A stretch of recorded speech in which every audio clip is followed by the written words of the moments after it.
auntie now brings for us something called the new taxation regime.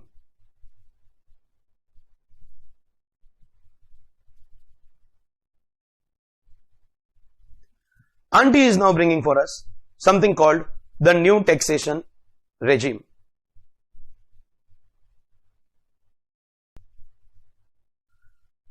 Auntie has introduced something called the new taxation regime. I can directly start doing the new taxation regime, but what is important is the mahal, the background, what exactly happened and why did it happen. People are putting pressure on the government that please reduce our tax rates. Please reduce tax rates. Tax rates in the country are very, very high, slabs are high, etc., etc. Please reduce, please reduce, please reduce. Auntie says, done. I am ready to reduce your tax rates. Understand the mahal, the background. If you understand the mahal, the logic, the background, then understanding the provisions is going to be very, very easy for you. Auntie says, people are putting pressure on me. Please reduce income tax ka rates. Please reduce income tax ka rates. Done. But dear assessees, all throughout our income tax law, you are taking some tax benefits. Multiple tax benefits. Sir, what kind of tax benefits?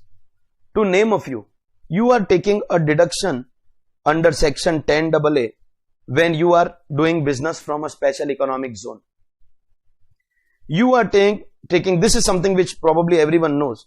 You are taking deductions under chapter 6A. Your life insurance premium, your medical insurance premium, donations given to charitable trust. If you are gone a case, then 80 U ka deduction. You are taking these tax benefits. If I talk about the chapter profits and gains of business or profession, you are taking deduction of expenditure on scientific research. You are taking deduction of something called a specified business. If I talk about the chapter salary, so you are taking deductions under section 16, that is standard deduction, professional tax pay and entertainment allowance. If I talk about house property, you are taking deductions under section 24, that is your standard deduction and your interest ka deduction. If I talk about a chapter like clubbing of income, in clubbing of income there is a section 1032 that whenever income of minor child is clubbed with the parent, so the parent gets an exemption of 1500 rupees. Amount clubbed or 1500, whichever is lower. So if the amount clubbed is 2000, parent will pay tax only on 500. 1500 ka exemption is given. Are all this, see, you don't know any of these sections and it is okay to not know. We are in the first chapter of our syllabus. But my question is, are these sections going to reduce your taxable income? The moment I use the word exemption or deduction, section 10 is exemption, the remaining are deductions. The moment we use the word exemption, the moment we use the word deduction, are we reducing our taxable income? So because of all this, tell me whether one thing is common. Your net taxable total income, the amount on which you will pay tax, will it reduce? So you are taking exemptions, taking deductions, exemption, deduction, reduce income, reduce income, reduce income. Matlab your income is already a lower amount. Your income is already a lower amount. And then you are putting pressure on the government to reduce tax rates. In Hindi there is a proverb. You want Laddu in both hands. You want wife also and another close friend also. Sab chahiye tumko. You want me to reduce tax rates. Who is talking to the assessees? Mahal, understand the background. Picturize karo. Auntie is coming. People are talking. Auntie, tax rate reduce karo na please. Auntie, please reduce. Auntie said, I am ready. Auntie says, I am ready to reduce your tax rates. But you can't take all these tax benefits and then tell me to reduce tax rates.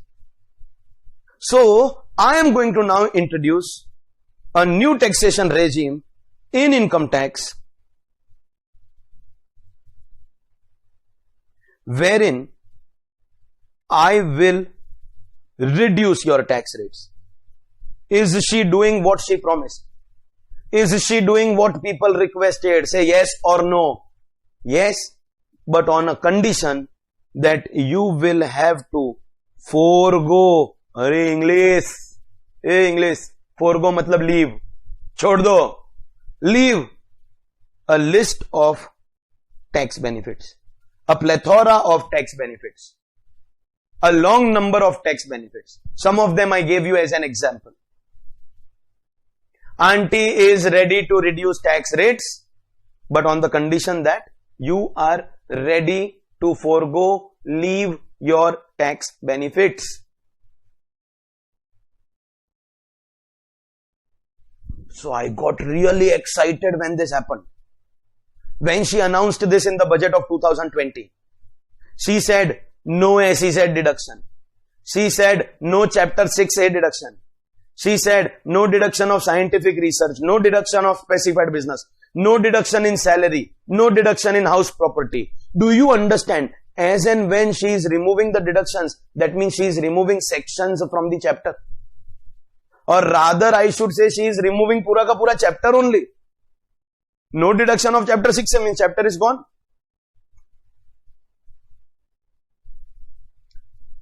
But the worst thing that she did was,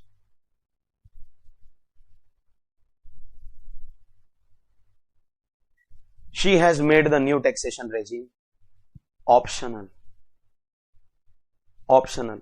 Matlab, with the introduction of new taxation regime,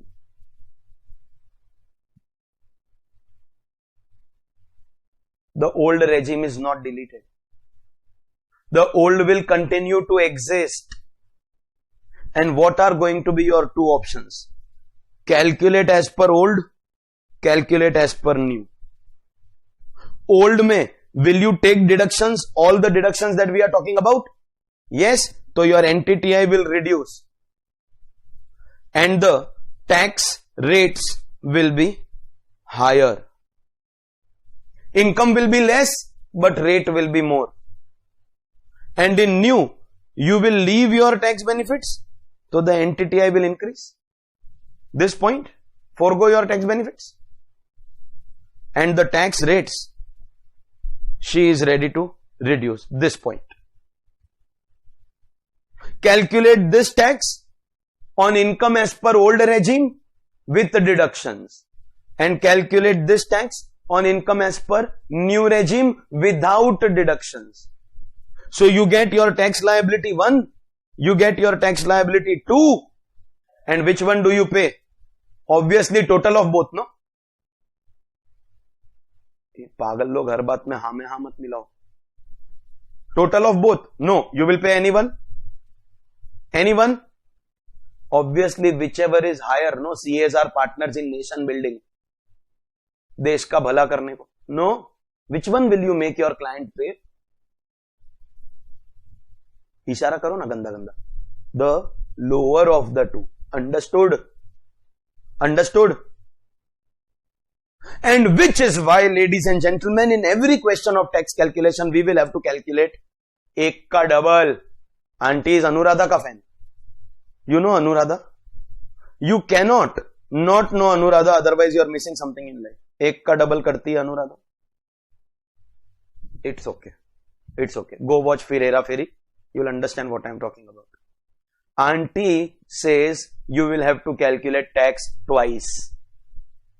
First as per old regime, then as per new regime, and choose whichever is obviously beneficial. For you, beneficial means lower only. And that is why we will have to keep old and new regime both in our classroom discussion also. So are you understanding the features of the new regime? Feature number 1, tax rate is going to reduce. Feature number 2, you will have to forego your tax benefits. Feature number 3, the new regime is going to be optional. There are some more features. Let me discuss, then I will actually come to the provisions. Feature number 4, is this optional? That means whether to take it or not take it is a choice of the assessee, say yes or no. So obviously your assessing officer is Nirmal Baba, Radhe Ma, Asaram Bapu, Gurmeet Ram Rahim, Bobby Deol, Baba Nirala. You don't know बाबा निराला? भाई वैभव सुन, Netflix is paid, Prime is paid, Hotstar is paid. The only OTT which is free of cost is MX Player. Some are like, sir, we are CA students. How do you expect us to know all this? इधर हमारा जिंदगी में कुछ और करने के लिए we don't have any time. तो whether paid or free. My point is only this much, that your assessing officer is not a Baba. He will not get dreams which option you have selected. You will have to tell him, no, sir, I want to take old or new. Is it optional? That means you have to select. So you will tell him, sir, which one I am taking. This option has to be exercised on or before your 139(1) due date. 139(1) is also a section of income tax. Those who know it, it is okay. And those who don't know it, it is still okay. Because one day I am only going to teach you. This is due date of filing your return of income, or more famously known as income tax return. You have to decide that you are taking new regime. See, taking new regime means exercising your option on or before the due date of return filing. Once your previous year gets over, your assessment year starts. In the assessment year, you have to communicate your total income and tax to the AO by filing an income tax return. There are 3 due dates which come every year. For assessees which are covered under transfer pricing, the due date will be 30th November of the assessment year. For assessees who have audit, the due date for audit is September, but for return it is October, 31st October. And for assessees who are not having transfer pricing or audit, the due date is 31st of July. Those who go to office are aware of this, but for the benefit of all the dummies of the classroom, there are 3 due dates of filing income tax return: July, October and November. Is that clear? Before that date, go and tell, hi AO bro, what's up AO? AO, I want a new regime. Then only you can go in new regime. In other words, listen carefully. What does this mean? If I miss the due date of return filing, other problems will come.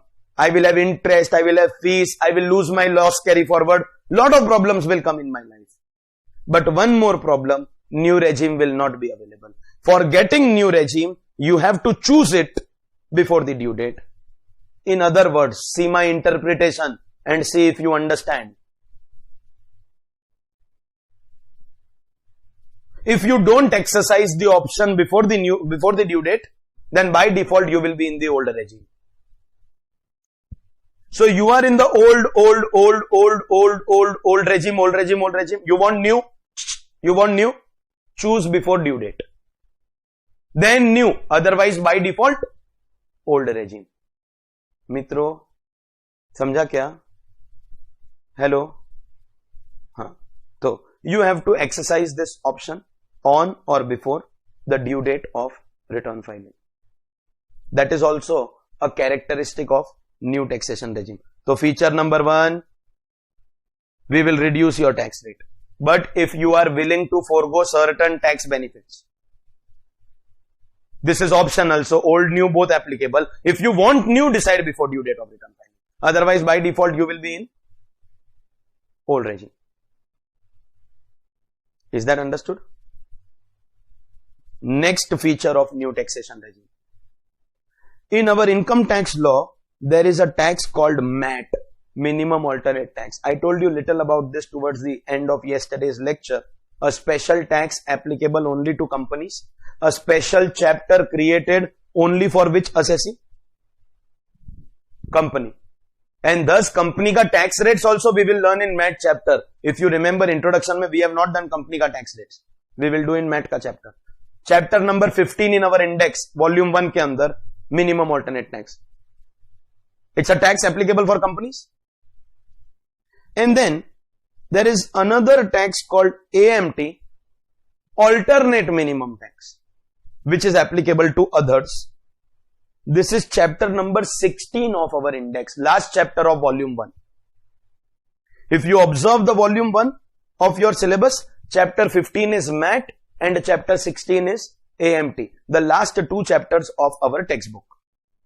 Ka volume 1. MAT is applicable to which assessee? Company. AMT is applicable to which assessee? Others. It will not be applicable if you go in new regime. MAT, AMT, not applicable for assessees in new regime. So the moment I heard this announcement also, I said, Auntie, I will touch your feet and say thank you. Because you know what? 2 more chapters removed from income tax. If removed from income tax, then also remove from syllabus, no. But only if the new regime is compulsory.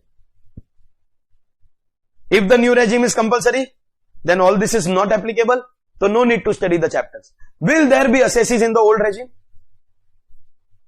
Will there be some assessees in the old regime? MAT is applicable. AMT is applicable. MAT for company, AMT for others, but they are applicable.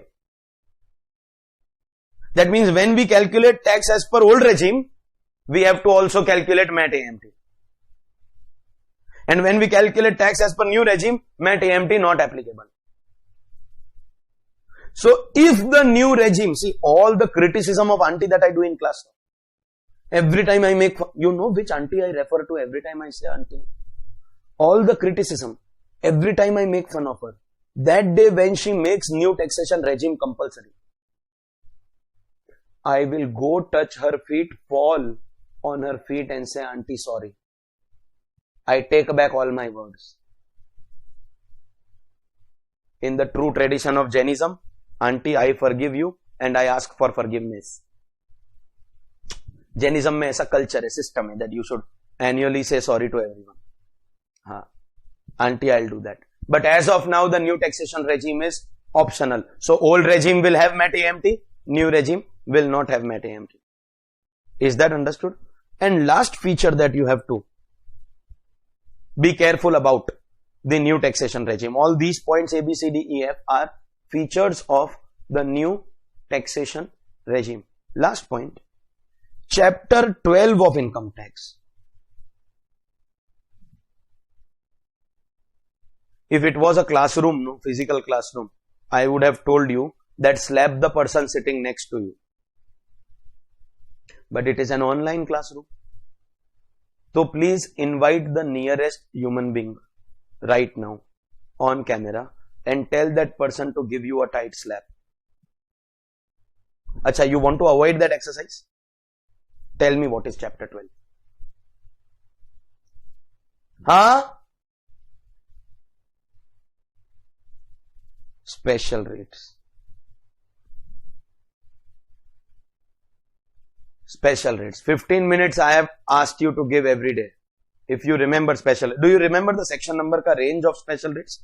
Starting from 110 and going up to 115 BBI.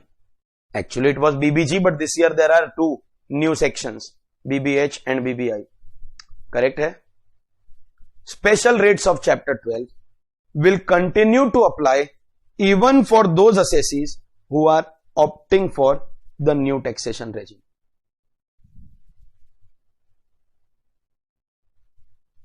In other words, see, I'll explain with an example. Example samjho. Supposingly you have calculated your net taxable total income. That's the income on which you have to apply tax. You have an option of old regime or new regime. But before you apply that, you will have to first separate your income into special income or normal income. Is that what we were doing even while we applied our slab rates initially? Normal income, normal rate, special income, special rate. Normal income, normal rate, special income, special rate. Correct hai? Special income ke upar we will apply the rates of chapter 12 always. And for this normal income, mitro, you can choose old or new, whatever you are comfortable. This is what I mean by my point F. Supposingly you have earned casual winnings and salary. Listen, casual winnings and salary. For salary you can choose old or new, old or new, old or new. But casual winning will be taxable at a flat rate of 30%. Long-term capital gain will be taxable at 20%. Short-term capital gain on stock market will be taxable at 15%. Irrespective of whether you are in old regime or you are in new regime. Mitro, understood? These are the features of the new taxation regime even before I start the regime with you. Feature number 1. Auntie is going to reduce your tax rates. But only if you are ready to forego certain tax benefits. The new regime is optional. This is the biggest problem. So you have to decide old or new. That decision has to be taken before the due date of filing return. If you do not exercise the option, tell me what will happen before the due date if you don't exercise. So by default, you will be in the old regime. MAT AMT will not be applicable in new regime. So those who are in the old regime, MAT AMT will be applicable. And special rates will apply even in the new regime. Are these features understood? Now, how did Auntie introduce the new taxation regime? Auntie brought 4 sections in Income Tax Act. Income Tax Act के अंदर Section 115 BAA, Section 115 BAB, Bab, Bas, Bad, Bas, Bad, 115 BAA, BAB, BAC, BAD, 4 sections in income tax for new taxation regime. So whatever features I have discussed with you here, the features are mentioned in these sections. But these are the common points. Because they are common points, we studied them separately. In all these 4 sections, tax rate will reduce, but forego tax benefits, optional, before due date of return filing, MAT AMT not applicable, special rates will apply, all the 4 sections. So those 6 points which we have written are common. Is that clear? Difference क्या है sir? These 2 sections are introduced for companies. So 115 BAA, BAB are sections for company. Because they are company ka sections, they will be taught to you in MAT ka chapter. Because company ka old rates also we have not studied, no? Company ka old rates also we are going to study in MAT only, no? So when we study company ka old rates in MAT chapter, together we will study company ka new rates in MAT ka chapter. Sir, if you had to teach in MAT ka chapter, then why you wrote these sections? Simple, mitro. If I had to teach you only these 2 sections here, still I will have to write these 6 points, because these 6 points are applicable to all of them. They are applicable to BAC, BAD also, and BAC, BAD I am teaching you in the introduction only. So then, it is only matter of writing section numbers. All 4 sections. Okay. So 115 BAA, BAB applicable to companies and will be covered in which chapter? Minimum alternate tax. 115 BAC is applicable to individual HUF. So have we studied individual HUF ka old regime in this chapter? Yes. So new regime also we are going to study in this chapter only. 115 BAC will be done in this chapter, and 115 BAD is cooperative society. Have we studied old rates of cooperative society here? So we will study new rates also.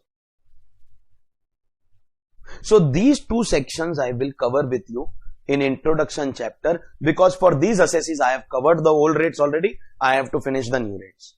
These 2 sections I will cover with you in MAT chapter, because old rates also not yet done. So old and new will be done together. Is that understood? So then sir, why did you mention them? Because these are common points. Is this understood? What are the common points of these 4 sections? Tax rates will be reduced for company year, for individual HUF, for cooperative society. All of them have to forego tax benefits. It is optional before the due date of return filing. MAT not applicable. Listen, MAT not applicable, AMT not applicable, because MAT is for companies and AMT is for others. And chapter 12 will apply in all the sections. These are common points. Is that clear? Absolutely. Now, before I teach you some more stuff about these 4 sections, first thing that you will have to do, it is a task that I am giving you, and I need participation of students here. Observe the new taxation regime ka sections very carefully and tell me something about them. Tell me if something clicks to you. Tell me if there is any bulb or tube light glowing in your brain. Hint is, it should glow by looking at the section numbers. They are all in a range. They are all in alphabetical sequence that we can observe. But other than that, something comes to your mind, then tell me this is the right time to do so. Think. Think. कुछ tubelight is coming क्या?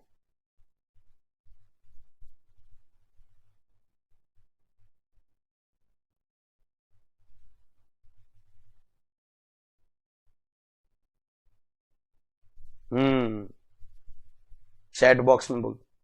See, when you have to speak one line or just a few words, you have to type no. So you can unmute, speak and then mute again. वो भी चलेगा. Understood क्या? Harshit, Muskan, all of you. These sections are also a part of chapter 12. Observe carefully. Chapter 12 का range is this.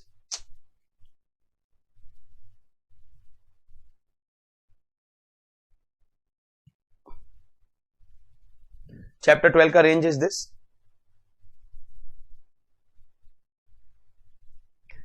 And that means 115, BAA, BAB, BAC, BAD, they are all a part of chapter 12. They fall in the range. In the features of new taxation regime, have I told you that chapter 12 will be applicable even when you opt for new regime? Yes or no? That was my simple explanation to you. Sometimes some good students who want to learn the law in legal language, they like to open the Income Tax Act directly, bare act. Some are like, sir, all this is not applicable to us. But sometimes I am saying, Income Tax ka bare act, directly the section in the act. If you open these sections, directly where? In Income Tax Act. So there is a line which is written. And I am speaking that line directly from the bare act. It may create a little tension for you because you will not understand from the bare act. But we will try to learn legal language wherever and whenever possible, wherever and whenever required. These sections start by saying, notwithstanding anything contained anywhere in the Income Tax Act. Notwithstanding anything contained anywhere in the Income Tax Act. The word notwithstanding in legal language is known as non-obstante clause. Only hardcore legal language. Non-obstante clause. Non-obstante clause का meaning अगर भारी वाला language में you don't understand, no? तो simple language means I am bigger than everyone else. The meaning of the word notwithstanding anything means what I say is final. I am Shivgami Devi. मेरा वचन ही है शासन. What I say is the final word. Notwithstanding anything contained anywhere in the income tax law means we will ignore the full Income Tax Act and we will give respect to these sections. You know why? Listen, Income Tax ka Act is giving you 10AA ka SEZ ka deduction, 80C, 80D ka deduction. Income Tax ka law is giving you a lot of deductions, but we will ignore all of them because I am saying so. I am bigger than all of them. notwithstanding anything contained anywhere in the Income Tax Act. Is that understood? Is that understood? That these provisions will overrule everything else in income tax law. These provisions will be superior to anything else in the income tax law because they start with a non-obstante clause, means I am bigger than everyone else. Is that understood? But the sentence continues. Notwithstanding anything contained anywhere in the income tax law, but subject to the provisions of this chapter. Now, what do you mean by subject to? Have we understood the meaning of notwithstanding non-obstante clause? मतलब I am bigger than everyone else. But subject to का मतलब क्या है? Subject to मतलब sometimes I am ready to compromise. Sometimes I am ready to compromise. If I have to relate this with our day-to-day life, you can make the law easy if you relate it to day-to-day life. Notwithstanding any argument, keeping videos on in Zoom class is compulsory. Subject to permission of 1 or 2 special days, where I will decide the genuineness of your request. Means वैसे तो what I say is final, but sometimes I may considering the genuineness of your situation, and I will decide that. समझा? So initially I say this is a rigid rule, but sometimes I am ready to compromise. Is that understood? Notwithstanding means I am bigger than anyone else, but subject to means I am ready to compromise. Now come back to the new regime, mitro. Come back. Notwithstanding anything contained in income tax law, matlab can I say new regime is superior to everything? If new regime says no SEZ deduction, matlab no SEZ deduction. No chapter 6 है, matlab no chapter 6 है. No MAT, no AMT, matlab new regime is superior to everything in income tax. Is that understood? But subject to this chapter, abhi bolo, new regime falls in which chapter of income tax law? Which chapter? Chapter 12. Matlab, I will fight with everyone, but I will not fight with chapter 12. I am bigger than everything of Income Tax Act, but I am not bigger than chapter 12. That is the Bare Act language. That new taxation regime is going to be given more respect. It will overrule every other chapter, but it cannot overrule special rates ka chapter. Notwithstanding anything contained anywhere in Income Tax Act, but subject to provisions of this chapter. And where is the new taxation regime? In which chapter? Chapter 12. You got little idea about legal language, Bare Act ka language? Mitro, if you did not get idea, no, I have one more way. Hashtag Thug Life hai. One more way. Did I tell you that special rates are compulsory even in the new regime? Are special rates, this part. Did I tell you that you can choose old or new for normal income, but for special income, your new regime is compulsory? Or your special income, your special rates are compulsory?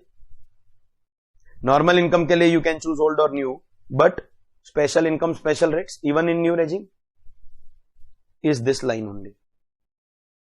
Notwithstanding anything else, but subject to special rates. समझा क्या? तो we will have discussions about new taxation regime in this chapter. We will have discussion about Bare Act language whenever and wherever required. At the end of the day, we are catering to a classroom requirement, and classroom is requiring you to be prepared for CA final exams. Wherever and whenever practical discussion is required, we will discuss. Wherever and whenever Bare Act ka discussion is required, we will discuss. But one thing is for sure, that we are here to make the subject easy.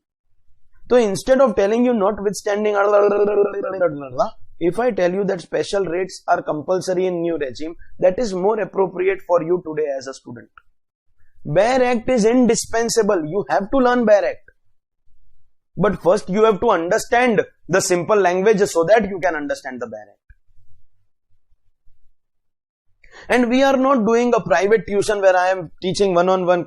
Every student has his or her own customized requirement. Sir, nahi, I like only simple language. Sir, nahi, I like legal language.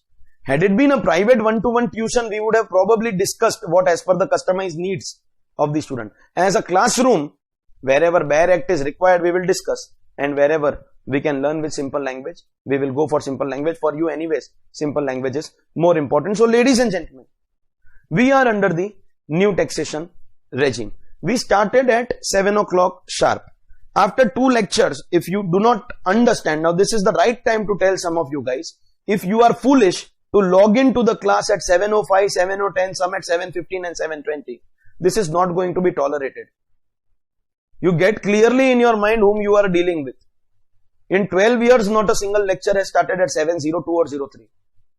Whatever is your habit, otherwise don't do that with me. This is not acceptable. And I don't want you to miss important stuff. If you understand, I care for you. Just because some of y'all have taken admission with video backup or additional video backup, just because y'all have taken that enrollment, you cannot compromise on your actual lecture. Bola chalna, kuch bhi miss hua to video is there, no? That cannot make you not take seriously the class, because class has to work with class ka discipline. Today I am revising how we started. We have finished the old regime. We started new regime. New regime has 4 sections. Now we know the 4 sections also. 2 are applicable to company, so we will discuss in MAT ka chapter. In this chapter, we will only discuss BAC and BAD. Only 2 sections have to be taught here. Because individual HUF ka and cooperative society ka old regime ka rates are over, so new regime ka rates will be taught to us. Company ka old as well as new, both will be done in MAT ka chapter only. Sir, then why have you listed these sections? Because these sections also, along with these 2 sections, have some common points. Those 6 points are common for all 4. Can you try, without looking at the notebook, tab pe to I am not showing you, without looking at anything, can you try what are the 6 features of the new taxation regime applicable to all 4 sections? 1. Tax rate reduce. 2. But for that, all the tax benefits have to be foregone. 3. New taxation regime is compulsory. हर बात में हाँ में हाँ मत मिलाओ, सुन. समझ like हाँ, तू बोलते जा, बराबर है. Listen what I am talking. New taxation regime is compulsory, बराबर? No, it is optional. Option has to be taken before due date, otherwise by default you will be in old regime. MAT will not be applicable for company, AMT will not be applicable for others. And chapter 12 is compulsory. Chapter 12 will apply even if you go in new regime. Is the common part of all the 4 sections clear? 6 points are common in all 4 sections. Is that clear? But there are some differences also.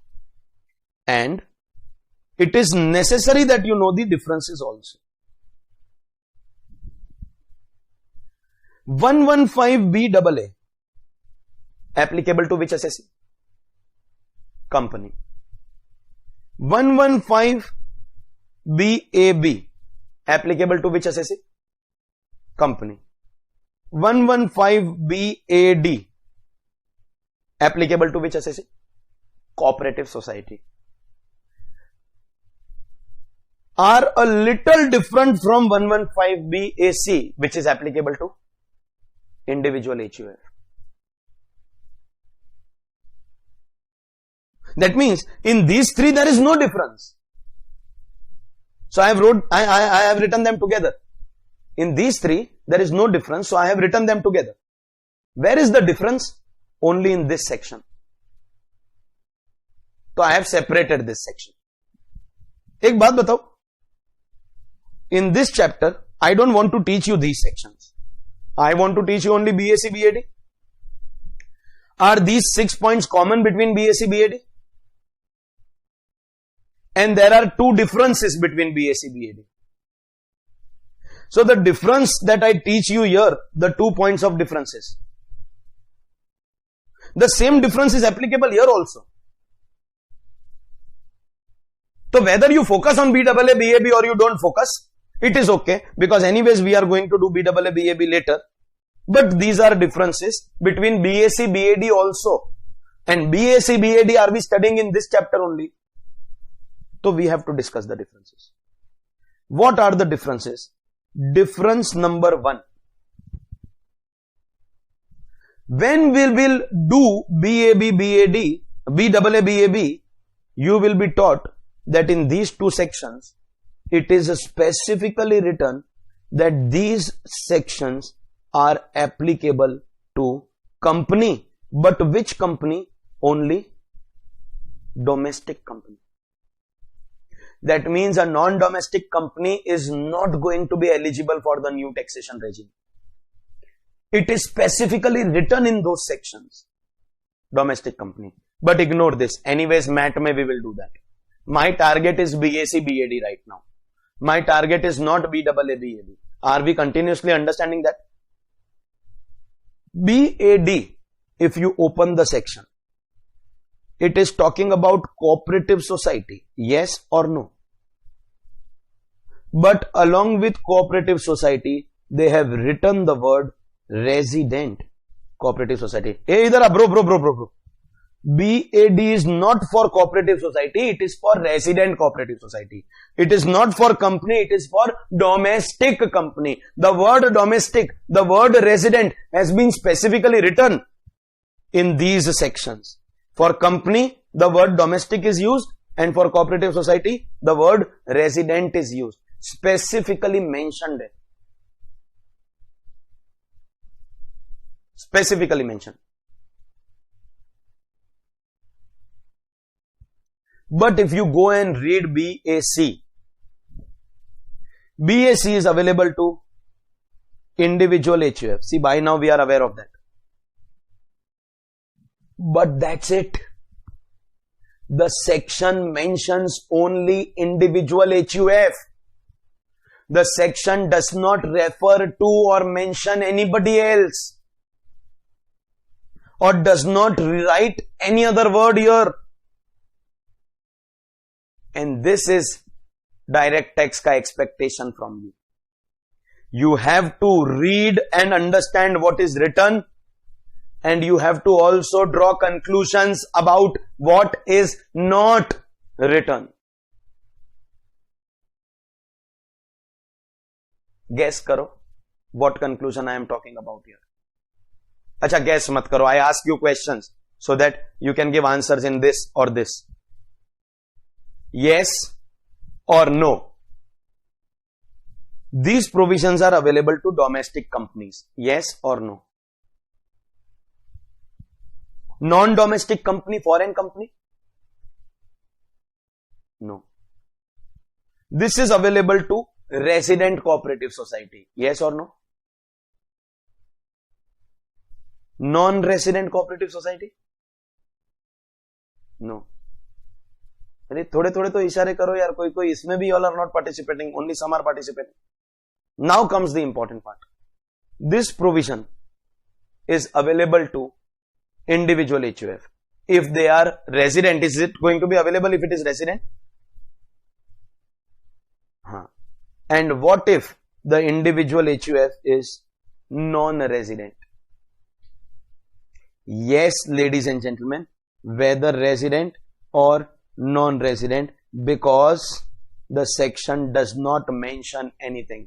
It just says individual HUF, and does not refer to resident, individual, resident HUF. This is the first point of difference. There are 6 common points, but one difference, and the difference is only here. So these 3, everything is same, and because everything is same, I don't want to teach these 2 sections, but because it is same, I am just writing it. I am going to teach these sections in company ka chapter, net. Ideally, I want to teach you difference between BAC, BAD, because those 2 I am covering in this chapter. So what is the first difference? BAC, BAD is available to all individual HUF and not just resident individual HUF. Is that understood? Everyone? Chaliye. Second difference. First difference was very easy to identify. Second difference. Again, where is the difference? Only in BAC. The remaining 3 sections have the same rule. I want to teach only BAD. But because BAA and BAB have the same rule, I am covering that also. But in all the discussion, yaad rahe, these 6 points are common for all of them. All 4. Differences are only 2. What 2, sir? First, individual HUF mein non-resident is also covered. Second, in these 3 sections, that is BAA, BAB, BAD, they say the option once exercised. You exercise your option by filing return before the due date. What do? You go from old to new. That's an option that you have to exercise in the new taxation regime.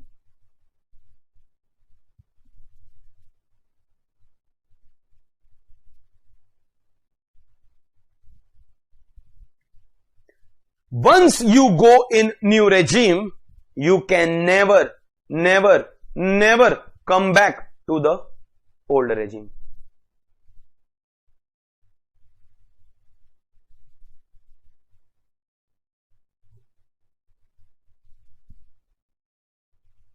In other words, now you will be forever in the new regime.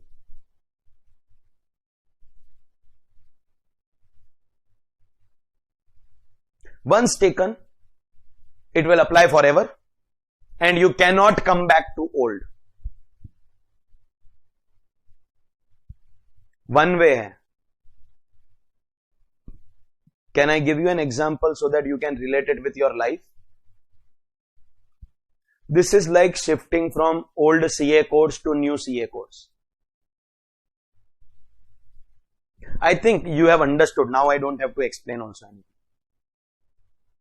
You all have understood, no?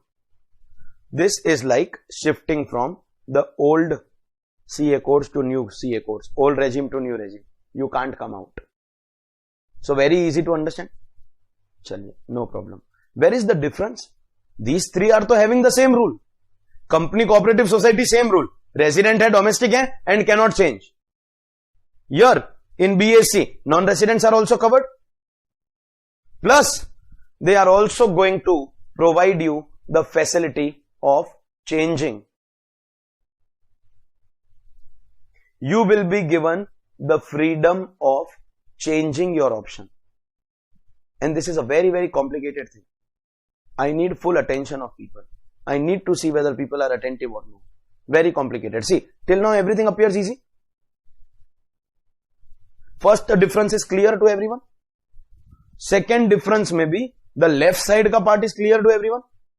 Right side mein, they are telling you that go and check whether the individual or HUF, jiska tax computation you are doing, is having income under business profession or not having income under business profession.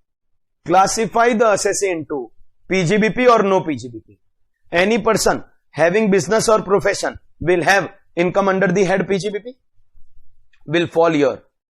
And any person not having business profession, listen, salaried employees, retired pensioner, person having only investments, person having only rent, only dividend, only interest, those people, will they fall here? If you don't have Pgbp, then you can change your option every year.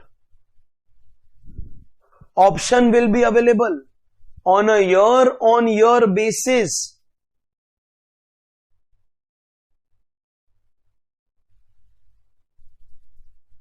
Matlab, a salaried employee. First of all, individual HUF. Whether resident or non-resident, both cases eligible for new regime.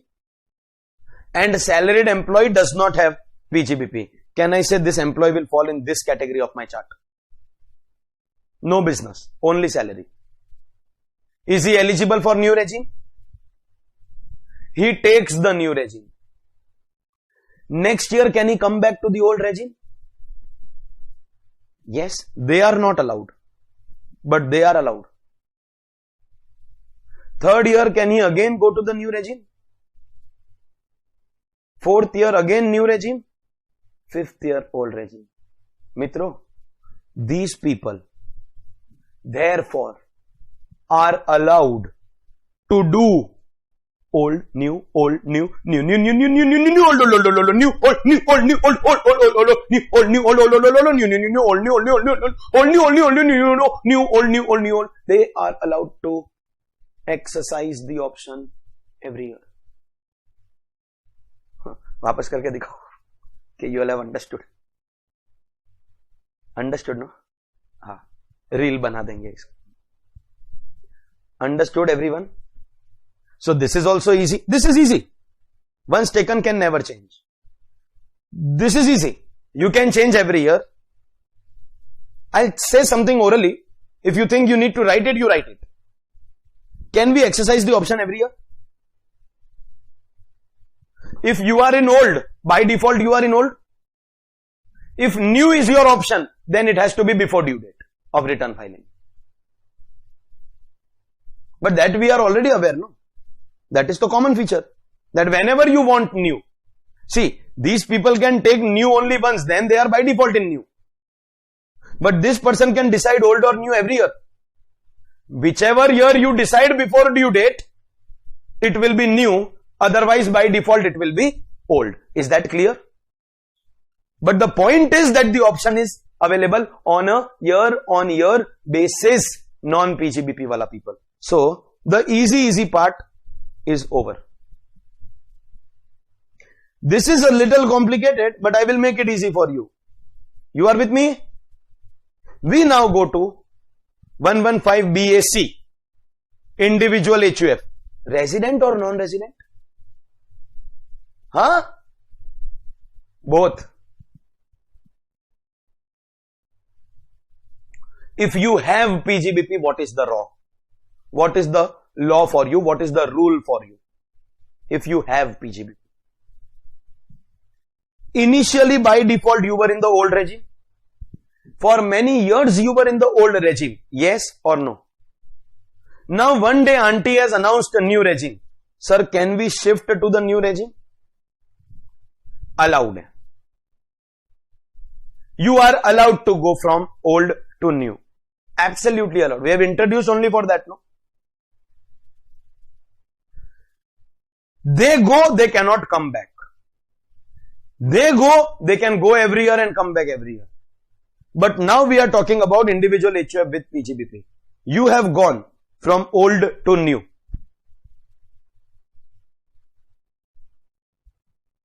You have gone from old to new.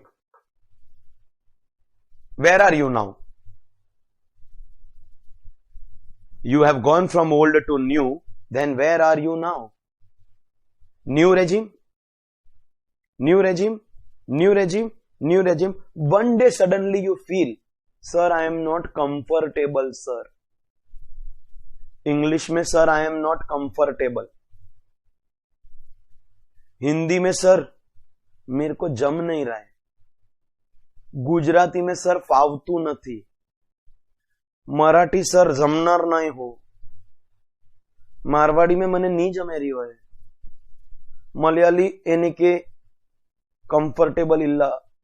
अबे whichever language you understand, you are now uncomfortable with the new regime. Sir, I want to do Ghar Wapsi. I want to come back. In future, whenever you want, you can return from, where are you by the way? Where are you? New. Can you return? Yes, sir. Come back. So is going from old to new allowed? Yes. Is coming back, wait, let me ask clearly. Is coming back allowed for these people? No. For these people, every year. Listen, and if the question is, sir, do they have to communicate every year? Sir, they don't have to communicate every year. You take, listen carefully. By default, you are in old. You want to go in new, then by default, you are in new. Next year, again, you want to go in new, so new ka you communicate. If you don't communicate, then by default, you are in old. So whatever you want to exercise, you can exercise. Every year, you can change.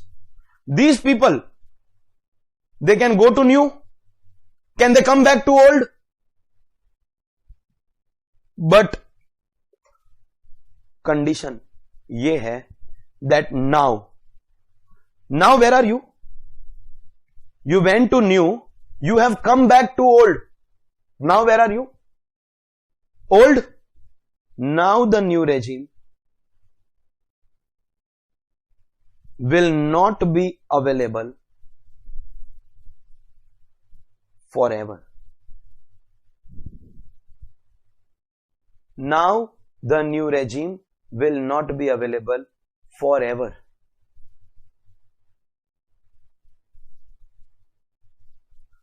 Now you will have to lifetime remain in the old regime. New regime not available. That means old to new allowed. New to old allowed. Going back not allowed. This is more confusing than demonetization. निकाल सकते हो, डाल सकते हो, वापस निकाल सकते हो. What are you trying to say, auntie? Let me try and make it easy for you by relating it with your life. You know, when I related this part with your life, can you go from old CA course to new CA course? Yes, sir. Can you come back? No, sir. So this part you understood, no? This part requires no explanation. This is the easiest of all. Arey, old, new, old. I did that, no? This is the easiest. Let me relate this part with your daily life and you are sorted in life. Let me relate this part. Okay?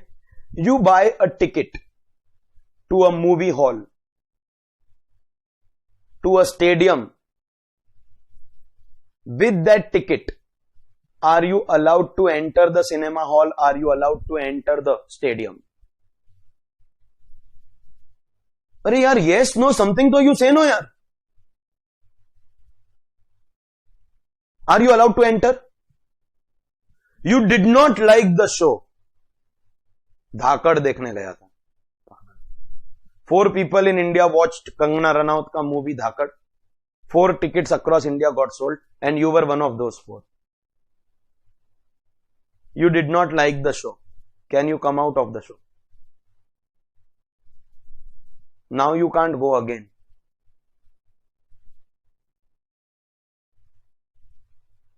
I think I have made you understand what Pgbp people ka rule is. Are you allowed to go to new? Are you allowed to return? Now you can't go again. Now don't say, sir, what if I buy another ticket? Such mein dhakad ka show is not going on. Ultimately we are learning tax. It was only to make you understand. Buy another ticket. Buy another ticket matlab become a new assessee in income tax. You can't become a new assessee. Idea hai. You as an individual have exhausted this option. Create an HUF. HUF ka to first time ka baki hai na. You can take that. That's idea. So, but that's tax planning strategy, which as a chartered accountant I will give advice. But for that you need to know the law first. No. Individual has exhausted, open HUF. Get married, you get a spouse whom you can take in the new regime. Minor child nahi, minor child ka to clubbing will take place. But if the child is a major child, take that child in the new regime. In case new regime is your interest, because now you are not going to be allowed. Is that clear? Understood? Partner of a firm has share of profit which is exempt. That means he does not have income under Pgbp. We are talking about then partner of a firm who has exempt share of profit is a case of no Pgbp. But if he has got salary and interest from the firm, that salary and interest is taxable under Pgbp. So then he will fall in this category. This was one of the doubts in the chat box. I have taken care of it. Is that clear? So are we clear that when you can change and when you cannot change? This is the second difference. It is not yet over, but let's be clear till now. There were 6 points which are common in all the sections of new regime. But there are 2 points which are different only in BAC, mitro. Only in BAC. They are not different for the other sections. For the other 3, they are same. What was the first difference? In BAC, we are allowing resident, non-resident, all. But in the other 3, it is domestic or it is corporate, resident cooperative society. Second difference. In the other 3, once new is taken, you can never come back to old. Correct hai? In individual HUF, without Pgbp, very easy rule. Every year change. And with Pgbp, complicated rule. But have we understood? Can we go from old to new? Yes. Can we come back from new to old? Yes. But now can we go back to new? No. Chaliye. That is clear. Now I have a practical situation in front of you. And that I will ask you in the form of a question. I am individual. You can look at me and identify I am individual HUF. Am I eligible for 115 BAC? What if I am a non-resident? Still allowed. I am by default in the old regime. I went to the new regime. Am I allowed that option? Yes. Before the due date of return filing, subject to the conditions, I went to the new regime. After few years, I am not comfortable with the new regime. Now I want to come back to the old regime. Will I be allowed? Because these guys are not allowed. And this guy is allowed every year, but I am talking about me who has income under Pgbp. Am I going to be allowed to come back? I fall here. Am I going to be allowed to come back? Yes. Now I want to go back to the new regime. That's my question for you. I went to new. I came back to old. Now I want to go back to the new regime.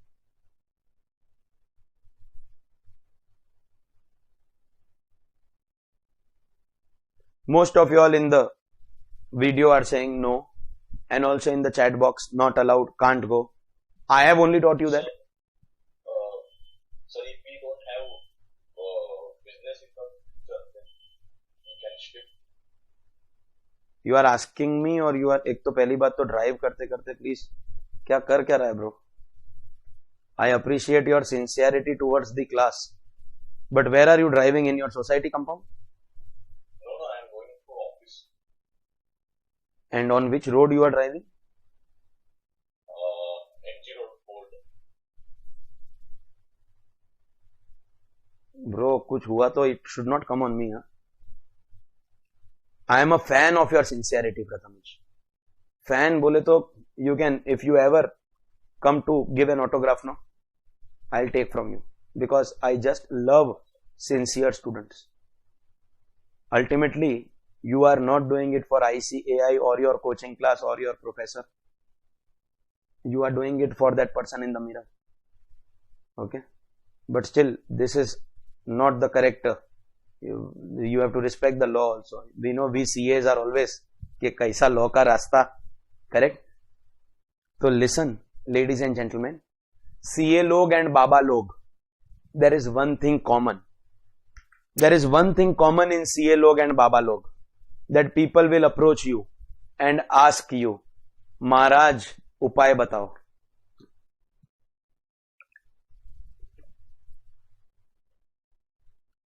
कुछ तो उपाय बताओ. वो बाबा लोग will give you a नींबू, lemon,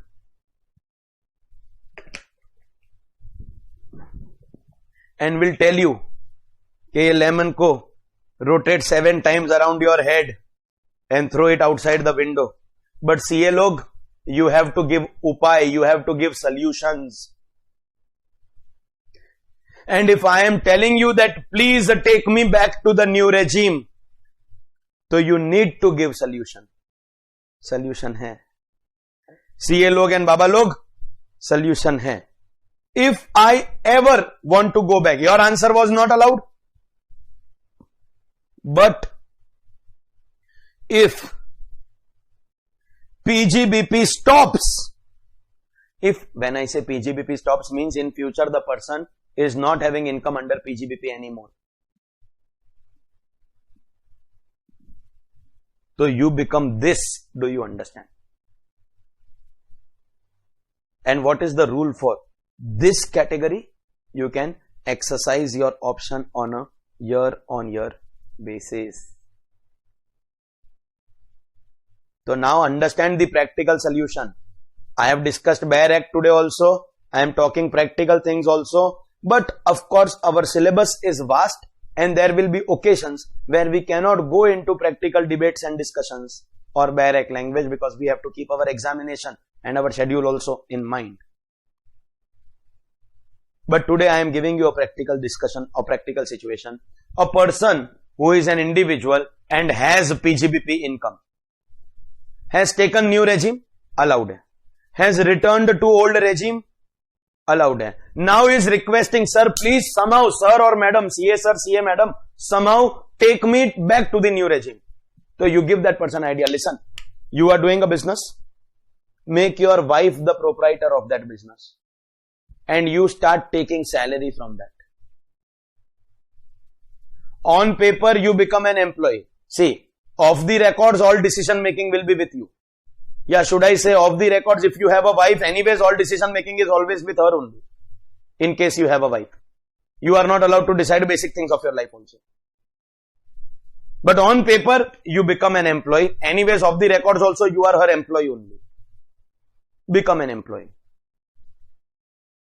Withdraw salary. So stop earning income from business. Earning matlab earning hai, but stop showing it as business. Show your business income as salary. How to do that manipulation, that we will only do, no?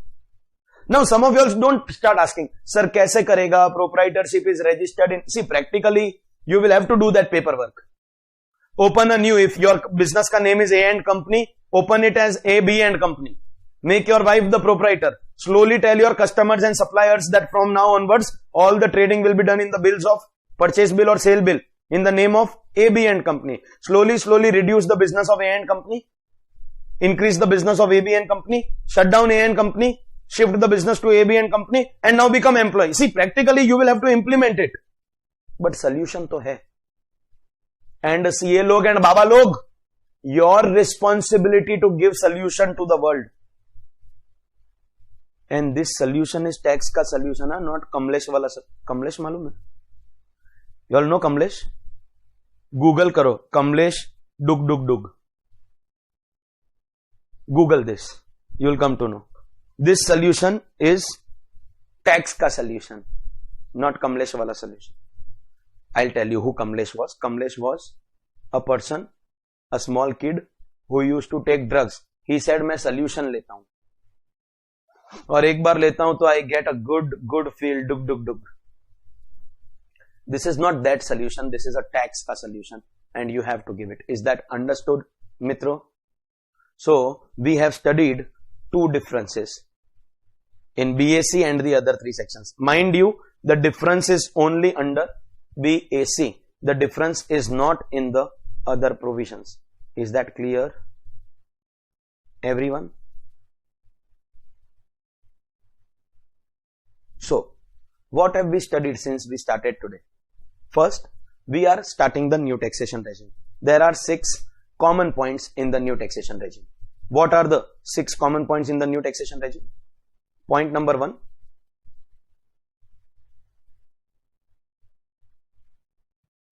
There are some students who are continuous defaulters throughout the class. Again and again, I don't have to remind you. I have put them in waiting room now. Okay. Except those who have permission. Others are not.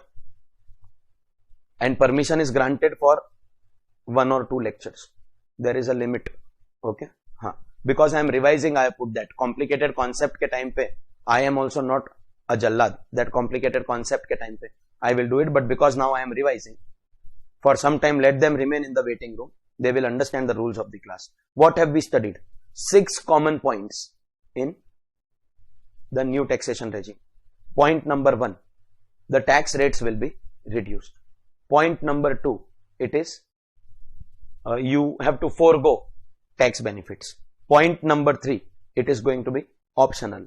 If you exercise the option, you have to take the new regime before the due date, otherwise by default you will be in the old regime. Point number 5, MAT for companies or AMT for other assessees will not be applicable. And point number 6, even if you are in new regime, special rates will apply. These are common points for all the 4 sections, 6 points. And then there are 2 differences, but only in 115 BAC. So the other 3 are same here also. What are the 3 differences? 2 differences. Difference number 1, in 115 BAC, resident, non-resident both are going to be allowed. But in the remaining 3, it has to be domestic or cooperative, resident or domestic, resident, cooperative society or domestic company. And in 115 BAC, second difference is the other 3 you cannot change. Once you take new, you will always remain in new. You cannot go back to old. But in 115 BAC, you have the option of going back to the old. For persons not having Pgbp, every year. And for people having Pgbp, go to new, come back to old, but now you cannot go back to new. Is that clear, everyone? And now that we have understood the features of the new tax regime, the common and the different points of the new tax regime, so all we are now required to do is, one by one, we will go and learn the sections. Ek ek karke, we will be learning the sections. In this chapter, I am going to teach you only 2 sections. Only 2 sections are going to be taught to you here. Which 2 sections I am going to teach you here? 115 BAC and 115 BAD. Only 2 sections we have to learn here, because the other 2 sections, that is BAA and BAB, which are related to company, whatever is the common feature we have discussed and covered out here. But the other 2 sections will be taught to you in MAT ka chapter. So 115 BAC and 115 BAD. First 115 BAC. We are starting the section now, but you will feel ki, arey wow yaar, I know everything here. Let's see what are we talking about. First, who is the eligible assessee for this section of new taxation regime? If you say individual HUF, you are right, but you are incomplete. It has to be a resident only. No, it can be resident or a non-resident. Both are going to be allowed. Resident or non-resident, both are going to be allowed. Correct hai? Have you already studied this? This serves like a revision, if you understand. Second, is the new taxation regime compulsory or optional? That means, can we write this point that 115 BAC is an optional section? Can the assessee choose to remain in the old regime? Yes. Third, how to exercise the option? You will have to exercise the option on or before the 139(1) due date.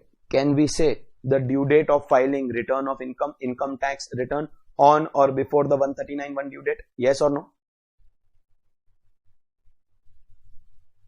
Due date of return. If you are a person who does not have Pgbp, then what is the rule? Come on, this is now a revision. See, we have studied the comparative analysis of new taxation regime ka sections between each other, but coincidentally, all these points are already covered in that discussion. So, if a person does not have Pgbp, so the option can be changed every year. And if the person has Pgbp. So what will happen? Old to new, allowed. New to old, return, allowed. This is called exercise my option. And then coming back is called to return to the old regime, allowed. But now new regime not applicable. You can come back, but new not applicable, except if you will have to tell me this. You can't go back to new except if Pgbp. If you stop earning income under Pgbp, then you can, otherwise no. Correct? Eh? Next point. Individual HUF are subjected to a tax called alternate minimum tax. Now listen. In the common features, I said MAT AMT not applicable. But in the specific section, I will have to talk about that tax which is applicable. No, if I talk about company, I will say MAT not applicable. And if I talk about individual HUF, that means AMT not applicable. AMT will not be applicable. Correct? Eh? These are points that we have already discussed. Only 2 points remain to be discussed. And those are our first 2 points in the common features. What were the common features of new taxation regime? All the sections. Tax rate will reduce and tax benefits forego. That means increase income, reduce rate. Increase income, reduce rate. Correct? Hai? So finally we reach that stage where we go and discuss what are the rates of tax in the new taxation regime under 115 BAC. What are the slabs given? So now I am going to tell you the slab rates as per new regime. I will give you the slab and I will give you the rate. Slab and rate. One thing we should all understand, that these rates will be lower than the rates in old regime. That's the main feature here. But mitro, for that we should remember the old regime also, no? So old regime mein, do you remember the rates? First 2,50,000 no tax. 2,50,000 to 5 lakh rupees, 5%. 5 lakh to 10 lakh, 20%. After 10 lakh, 30%. Special rates will still apply. Rebate ka 3 conditions. Surcharge we discussed, cess we discussed. Those were rates as per old regime. And now what are the rates as per new regime? How many slabs auntie has created? Auntie says, in the new regime also, first 2,50,000, no tax, 0%, basic exemption limit. No need to pay any tax on first 2,50,000. And after this, auntie made it a smooth ride. Auntie said, I will keep on increasing the slab by 250, 250, 250. And I will keep on increasing the rate by 5%. मतलब क्या sir? मतलब 2.5 to 5 lakh, 5%. Keep on increasing 5%. 5 lakh to 7.5 lakh, 10%. So do we know there was no 10% rate at all in the old regime? After 5 lakh in the old regime, the rate of tax is 20%. But here we will levy only 10%. So is the assessee saving something here? That's the main feature of new regime. Reduction in your tax rates. 7.5 to 10. 15%.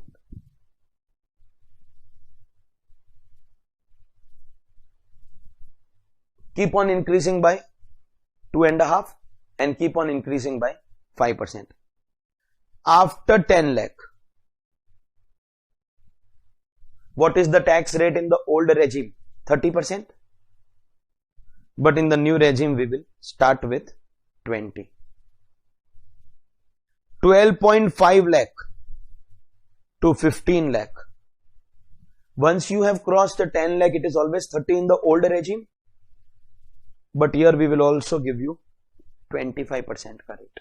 So we are continuously increasing your slab by 2,50,000 and your rate by 5%. And finally, after 15 lakh. So what status 10 lakh holds in the old regime, that status 15 lakh holds in the new regime. Your rate will be 30%. These are the slabs announced by Auntie as per the new regime. When we started new regime today morning, the first thing I made you write was tax will be reduced. With these new slabs, is there going to be a real impact on my tax liability? To check that, what we will do is, we will compare that when I earn the same income, then what rate applies in the old regime. At the same income level, what rate applies in the old regime, so that I compare the tax year and year and I come to know if at all I am making any savings.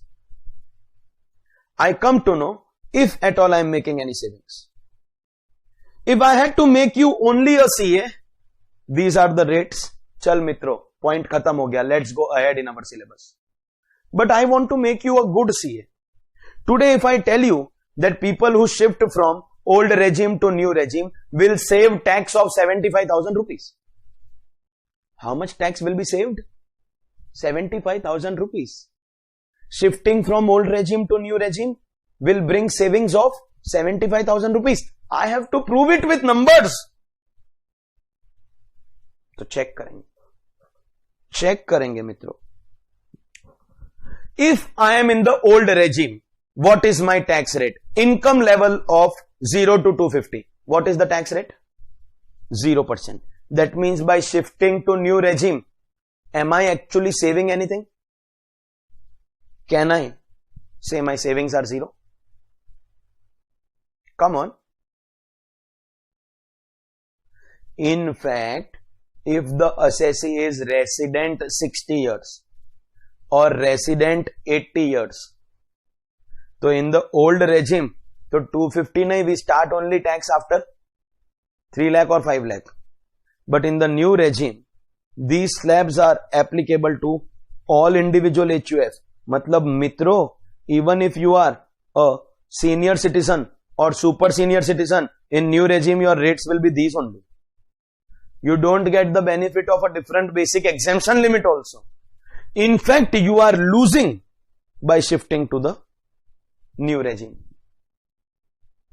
But for non-senior citizen, they are not losing anything. Are they indifferent whether old or new? First 250 no tax. Chaliye.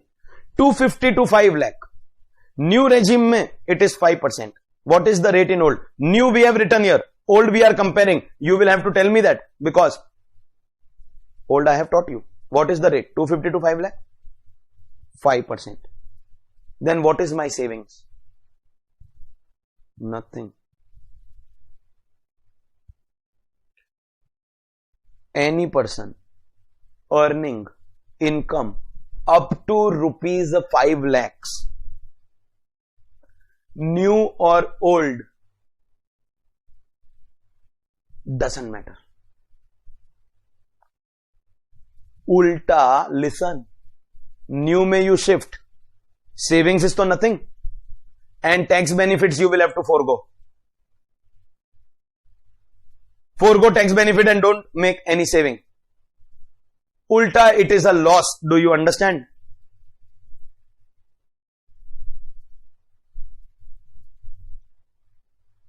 Let's go ahead. After 5 lakh, what is the rate in the old regime? 20%. Not just till 7.5, but can I say right up to the bracket of 10 lakh, 5 lakh to 10 lakh, old का rate is 20.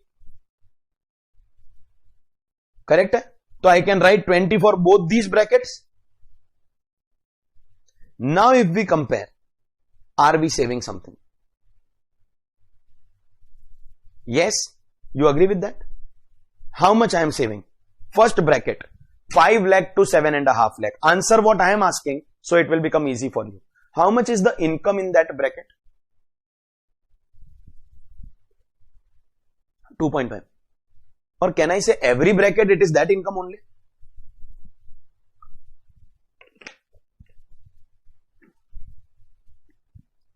On that 2.5 lakh, in the old regime, tax applies at 20%. And in the new regime, tax is applying at 10%.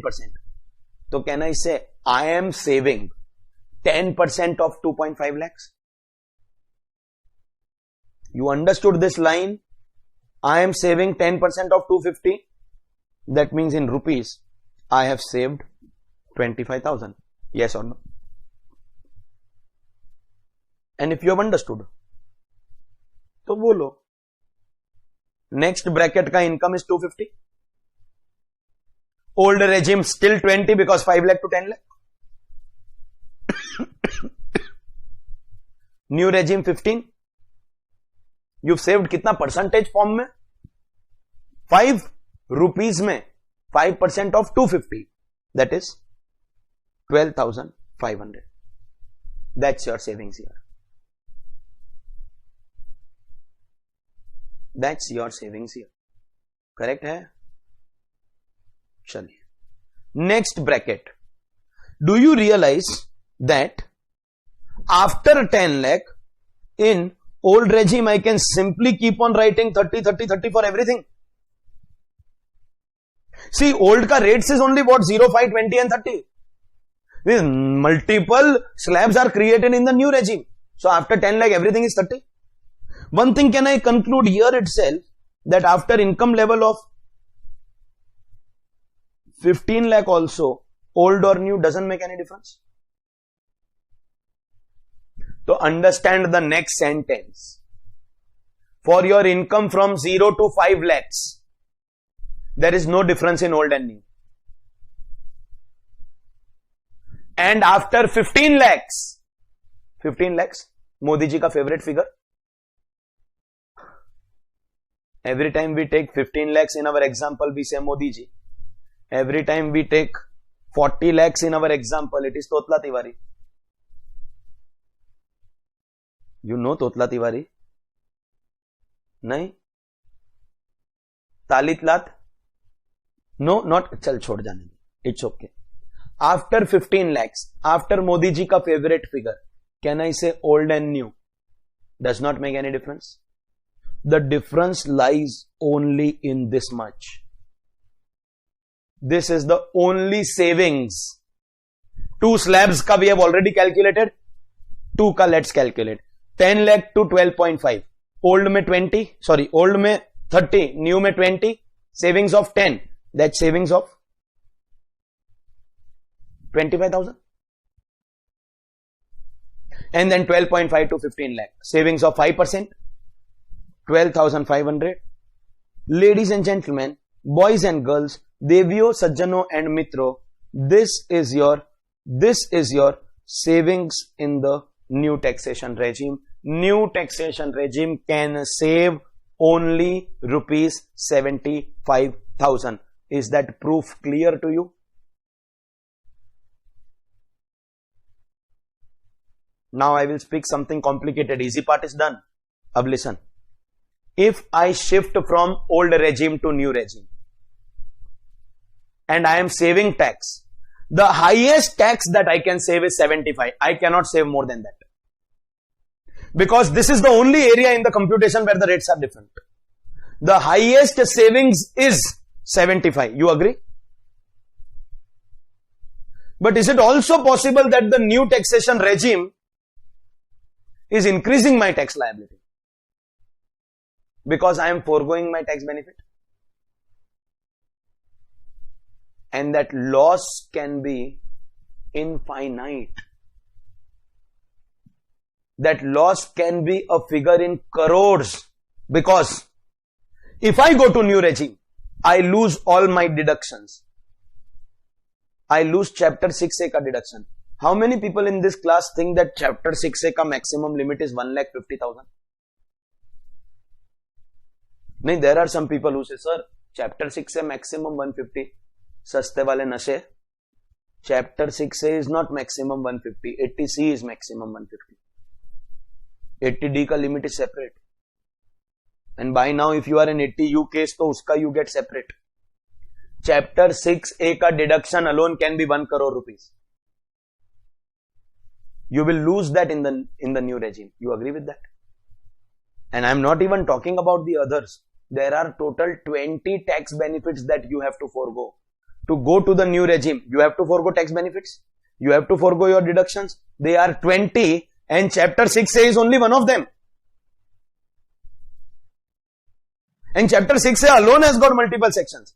Your SEZ benefit can be crores of rupees. Your scientific research can be crores of rupees. You have to leave everything. And your income has to increase in new regime. I'll speak one sentence. If you understand this, I will go ahead. If new regime is beneficial for me, the benefit can be maximum 75,000, not more than that. But if new regime is prejudicial, harmful to me, the harm can be unlimited, infinite.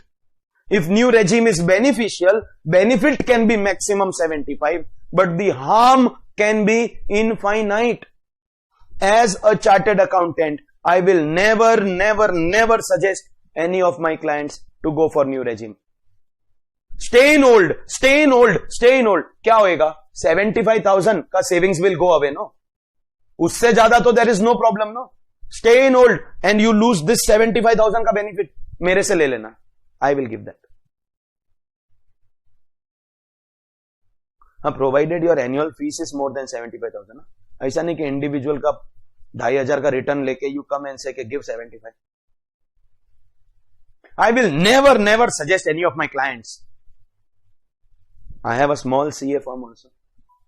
Madam is also a chartered accountant as well as company secretary. Madam runs the CA firm. Madam matlab Mrs. Surana. We never suggest any of our clients to go in the new regime. It's a disaster. It's a sham. It's a scam. Assessees of the country को literally dash बनाया. Dash. Everyone is an adult here. Any minor child? Any? नहीं. Amit is to absent today. Harshit, you are not a minor child. नहीं. Can I say that word today? I am not able to control. Can I say that? Can I? Please allow me. Assessee पागल बनाया. पागल. I was going to say pagal only, but I like the way you thought. Savings can be maximum 75,000. Loss can be unlimited. Never suggest anyone to go to the new regime. Is that clear? Everyone? Okay. So these are the slabs. Now we will do one thing. We will also calculate the tax in new regime. Means what we are going to do. Understand the task. These are the slabs. ये slabs hai. And these are the rates. Apply and find out the amount in rupees in all the slabs. I need it for some purpose. I will explain that purpose to you after you calculate. Find out the tax liability of every slab एक एक करके. First slab 0 to 250 0%. Check on your calculator. 0 है. 250 to 5 lakhs 5%. New के हिसाब से we are doing a new के हिसाब से. How much do you get? 12,500. 5 lakh to 7 lakh 50. 10%. 25,000. अरे कॉपी कैट सॉल्व भी करना है. 750 to 10 lakh, 15%, 37,500. अगर जिंदगी में little maths you have done, no little maths, तो understand it will keep on increasing by 12,500. क्यों?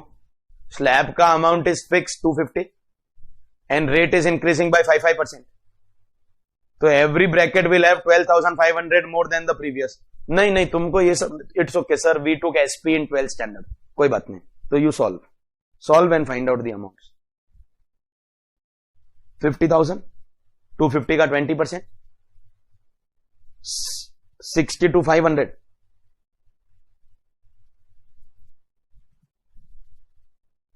दैट्स 250 का 25%.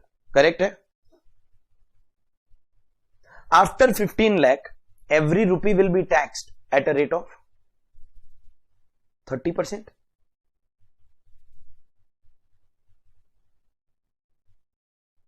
That will depend on the total income of the assessee ना. 20 lakhs है तो 5 lakh का 30, 1 crore है तो 85 lakh का 30, 18 lakhs है तो 3 lakh का 30. That will depend on the total income of the assessee ना. But these are the tax ka amounts till 15 lakhs. Yes or no? Yes. Why did I ask you to do this? Tell me the total tax at income level of 15 lakh as per new regime. 1,87,500. अबे ये तो this was only the total that we have taken, bro. Any great thing we have done? Why I made you do this? Do you remember in the old regime tax after 10 lakh is 30%? So how have we studied calculation of tax here? Net taxable total income minus 10 lakh का 30% plus 1,12,500 for category A, 1,10,000 for category B, and 1 lakh for category C. Array short term memory loss. You remember that? That concept we will apply here also. But here we can't take 10 lakh because fixed tax starts after 15 lakhs. Till 15 lakh it is fluctuating rates, no? So in the new regime, what we are going to do, ladies and gentlemen, from today onwards, in the new regime, what are we going to do? Net taxable total income. It can be 20 lakh, 25 lakh or 1 crore minus Modi ji. NTTI minus Modi ji. Apply what rate? Supposingly 20 lakh is your income, so 5 lakh ka 30, 25 lakh is your income, so 10 lakh ka 30, plus, in old, remember we did 1,12,500, 110, 1 lakh. Yahan pe what will we do? Plus 1,87,500. This is how we will calculate. Understood?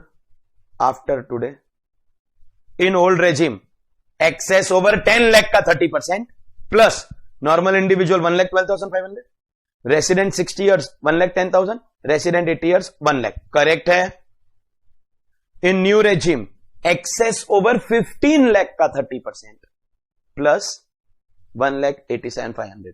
And if it is senior citizen to?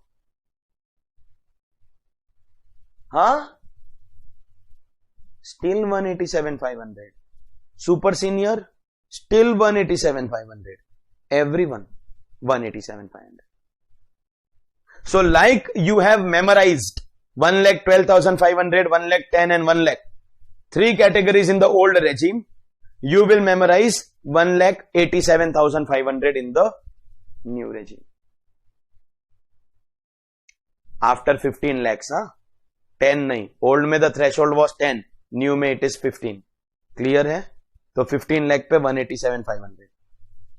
Is that clear? And one more thing I want to do with you here.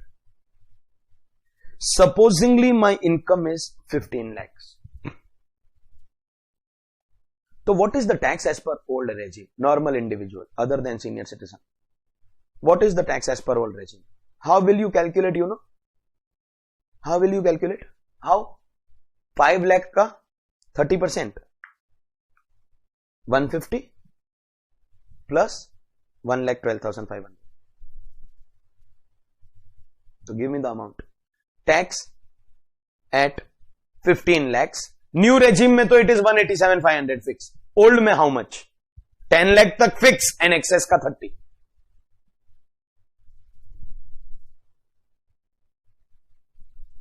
मिला? Everyone?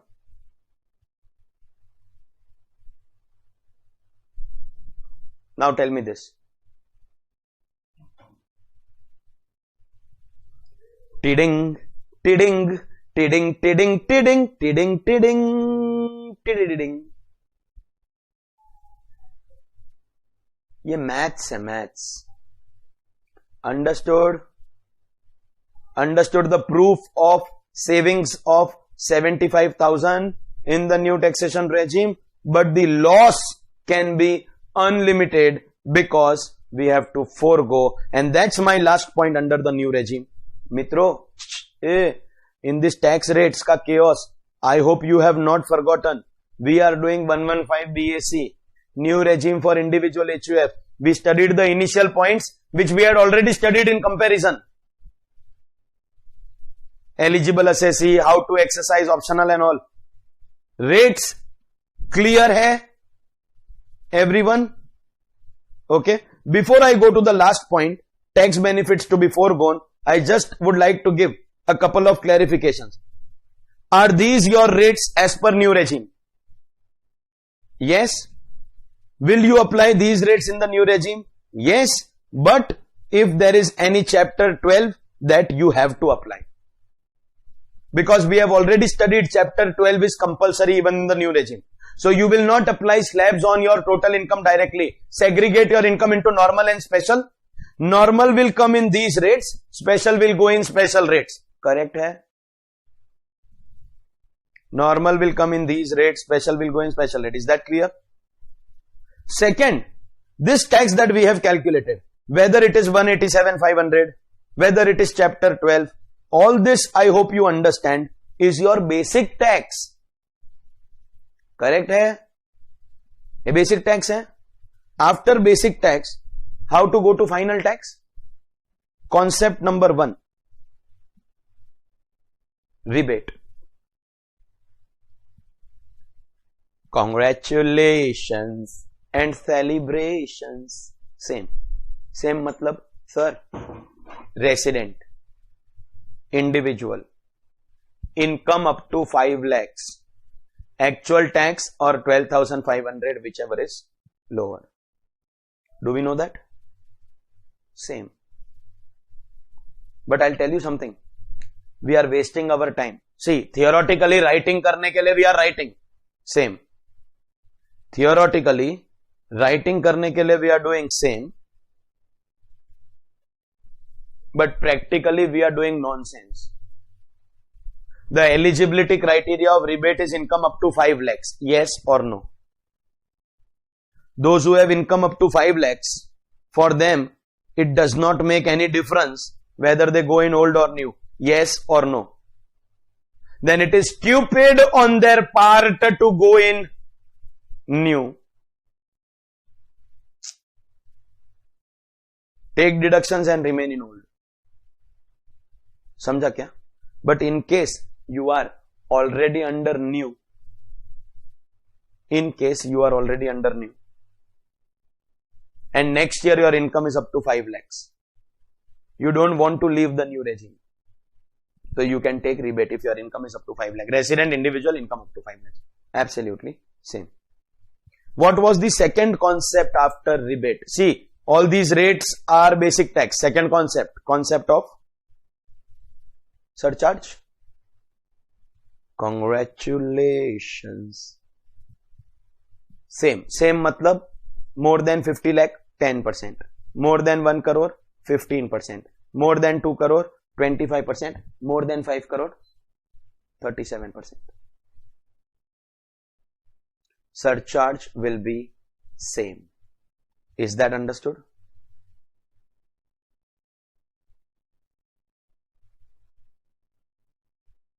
$25 and $37 will not apply on 5 special incomes. And if your income has crossed 2 crore because of these incomes, then $25 and $37 will not apply at all. The concept of marginal relief, everything same. Everything same. Just note one thing, that your net taxable total income has to be as per the new regime. See, surcharge ka rate will depend on income, no? Income has to be more than 50 lakh, more than 1 crore, mitro. The income that you will check has to be as per new regime.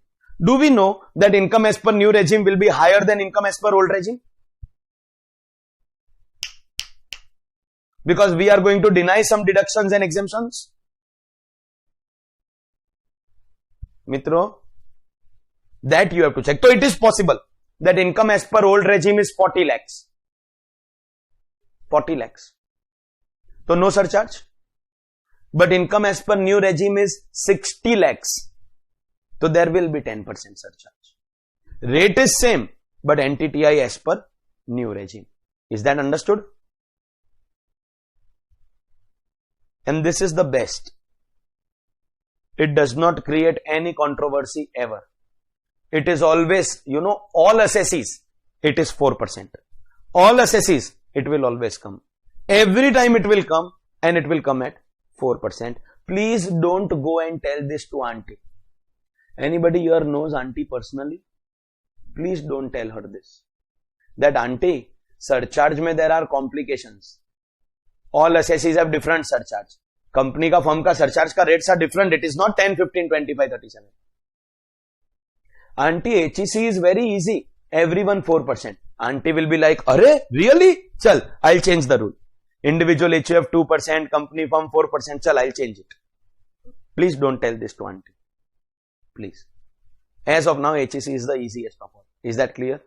Ye tha tax rates, and this brings me to the last point of 115 BAC. With this 115 BAC will get over. BAD will get over fast because BAD is very small, and major discussion we have already, conceptual discussion we have already done. Last point. This will take time. Would you like to guess what is this point?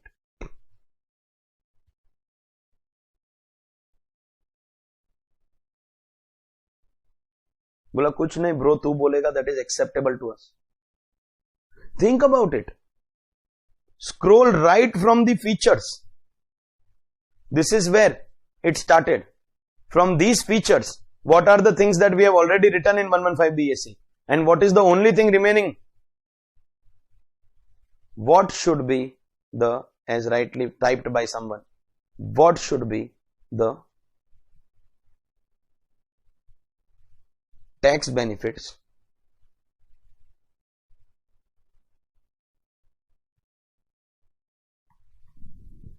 to be foregone? What should be the tax benefits to be foregone? It's a list of 20 benefits given. Mitro, chapter 6 ka 80C, 80D, 80G, 80U are not separate. That's 1 point chapter 6 se out of 20. 20 का list है. There are some from salary, some from house property, some from Pgbp. Capital gain is the only chapter from there from which there is nothing to be foregone. There is something from other sources. There is something from clubbing. There is something from set off. There is something from full deductions ka chapter. It's a long list. No matter how hard I try to explain to you the list, you are not going to understand it now. And the reason is very simple.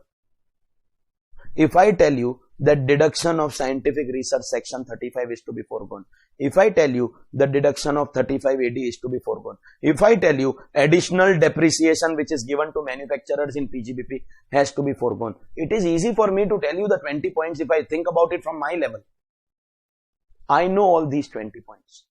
and y'all cleared CA intermediate with a GST. Y'all don't even know that these points exist in income tax.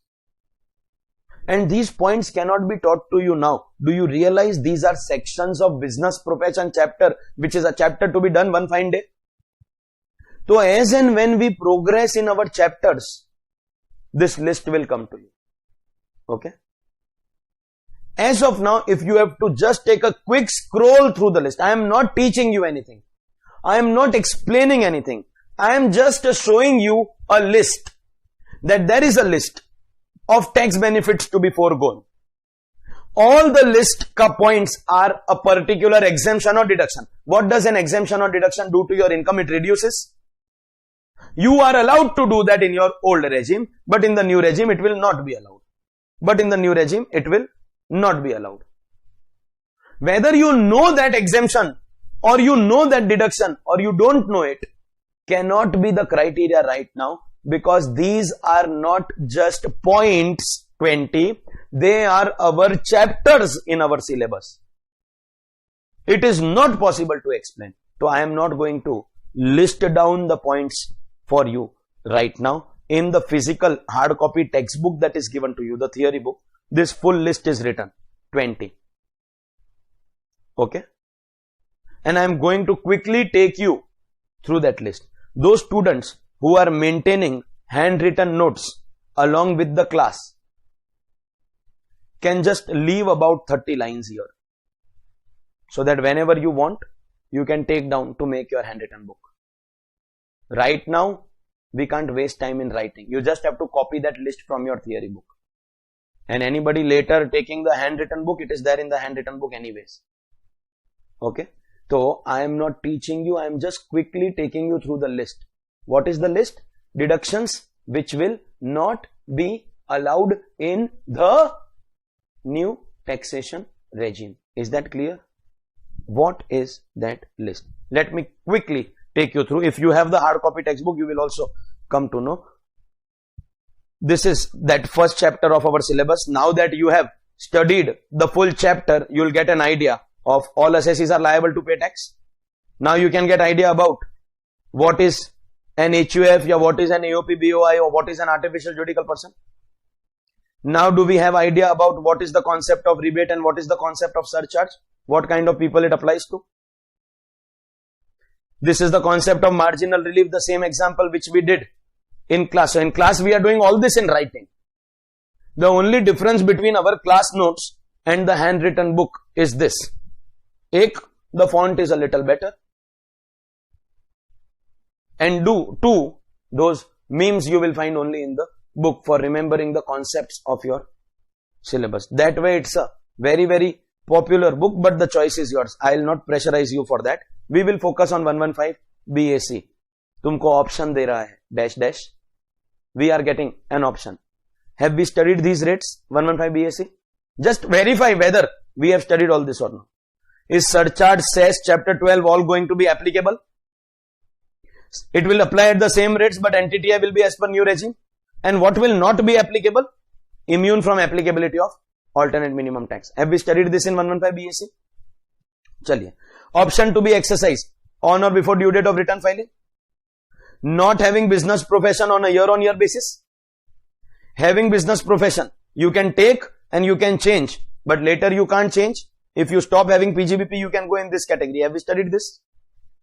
The only thing that we have not studied is the list of tax benefits that are to be foregone, and you are currently not in a position that you can understand all these provisions unless and until you learn these chapters. These are not just sections, they are chapters of your syllabus.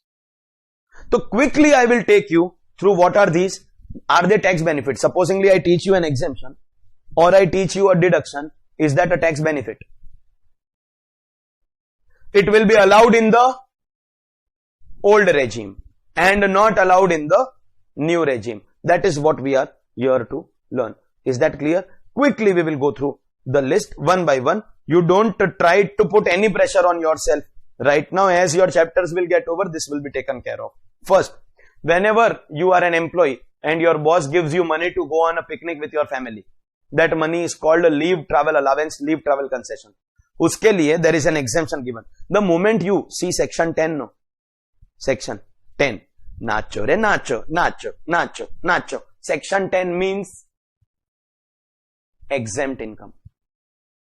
That means leave travel allowance के लिए there is an exemption given in 10.5. With that exemption, will you reduce your income? Allowed in old regime, but not allowed in new regime. Is that understood? That's the list that we are doing. Now you know the calculation or you don't know, it's okay. Till the time you know it's a tax benefit which is not allowed in the new regime. That is only what is expected out of you right now. You are not in a position that you can understand all this today. 1013A, whenever you are living in a rented house, boss gives you house rent allowance. That is amount received from your boss. From that we are eligible for an exemption. Sir, what is that exemption? Actual HRA received, or 40% of salary, 50% of salary in Mumbai, Chennai, Delhi, Kolkata, metro cities, 40% of salary in other places. Or third limit, rent paid minus 10% of salary, whichever is lowest is your exemption. Hear me out. That's a calculation given where? 1013A. It's okay if you don't know that right now. Till the time you know this, are you clear about what is expected right now from you? Till the time you know that this is an exemption in income tax, allowed in older regime, but not allowed in new regime. Bus, only that much. 1013A. 1014 is a list of exemptions again in salary chapter. I'll tell you about them. They will at least sound familiar. Children education allowance 100 rupees per month, maximum 2 children. Children hostel allowance 300 rupees per month, maximum 2 children. Tribal area allowance 200 rupees per month. There are certain exemptions given. In old regime allowed, not allowed in new regime. 1014 also not allowed in new regime. That is clear? But with some exceptions. Exceptions matlab, we are taking 4 exceptions in 1014. Are they a part of 1014? Yes, sir. Normally 1014 is not allowed in new regime, but these are going to be allowed in new regime. This is going to be allowed. What do you mean by the word exceptions, bro? Exceptions का मतलब क्या होता है? What is exception? That normally 1014 will not be allowed, but these 4 will be allowed. We'll talk about what those 4 are. But are we clear what is the meaning of exceptions here? So no, I'll tell you something. Be clear in your mind. 1014 fully allowed in older regime. Everything allowed in older regime. Where is it not allowed? New regime. Where is it not allowed? New regime.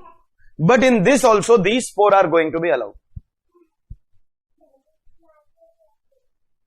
Which 4? Shall we go to you understood the exceptions? First, transport allowance, which is exemption given to a Divyang employee.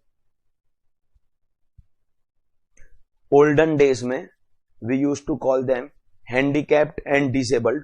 Modi ji said, calling anyone handicapped or disabled is disrespect. So Modi ji coined a term called Divyang employee. Any person who is suffering from disability and the boss gives you transport allowance for coming to office from home to office. So there is a tax exemption given in 1014, 3,200 rupees per month exempt. Exempt up to 3,200 rupees per month. What is the exemption given? 3,200. Like you have no education allowance 100 rupees per month, hostel allowance 300 rupees per month. What is the threshold given for Divyang employee? 3,200, 3,200 rupees per month. Is that an exemption of 1014? Yes. Is that allowed in older regime? Yes. Yes, old regime everything is allowed. Is that allowed in older regime? Yes. Is that allowed in new regime? Yes, because it is an exception. Normally we will not give you, but this we will give you. Is that clear?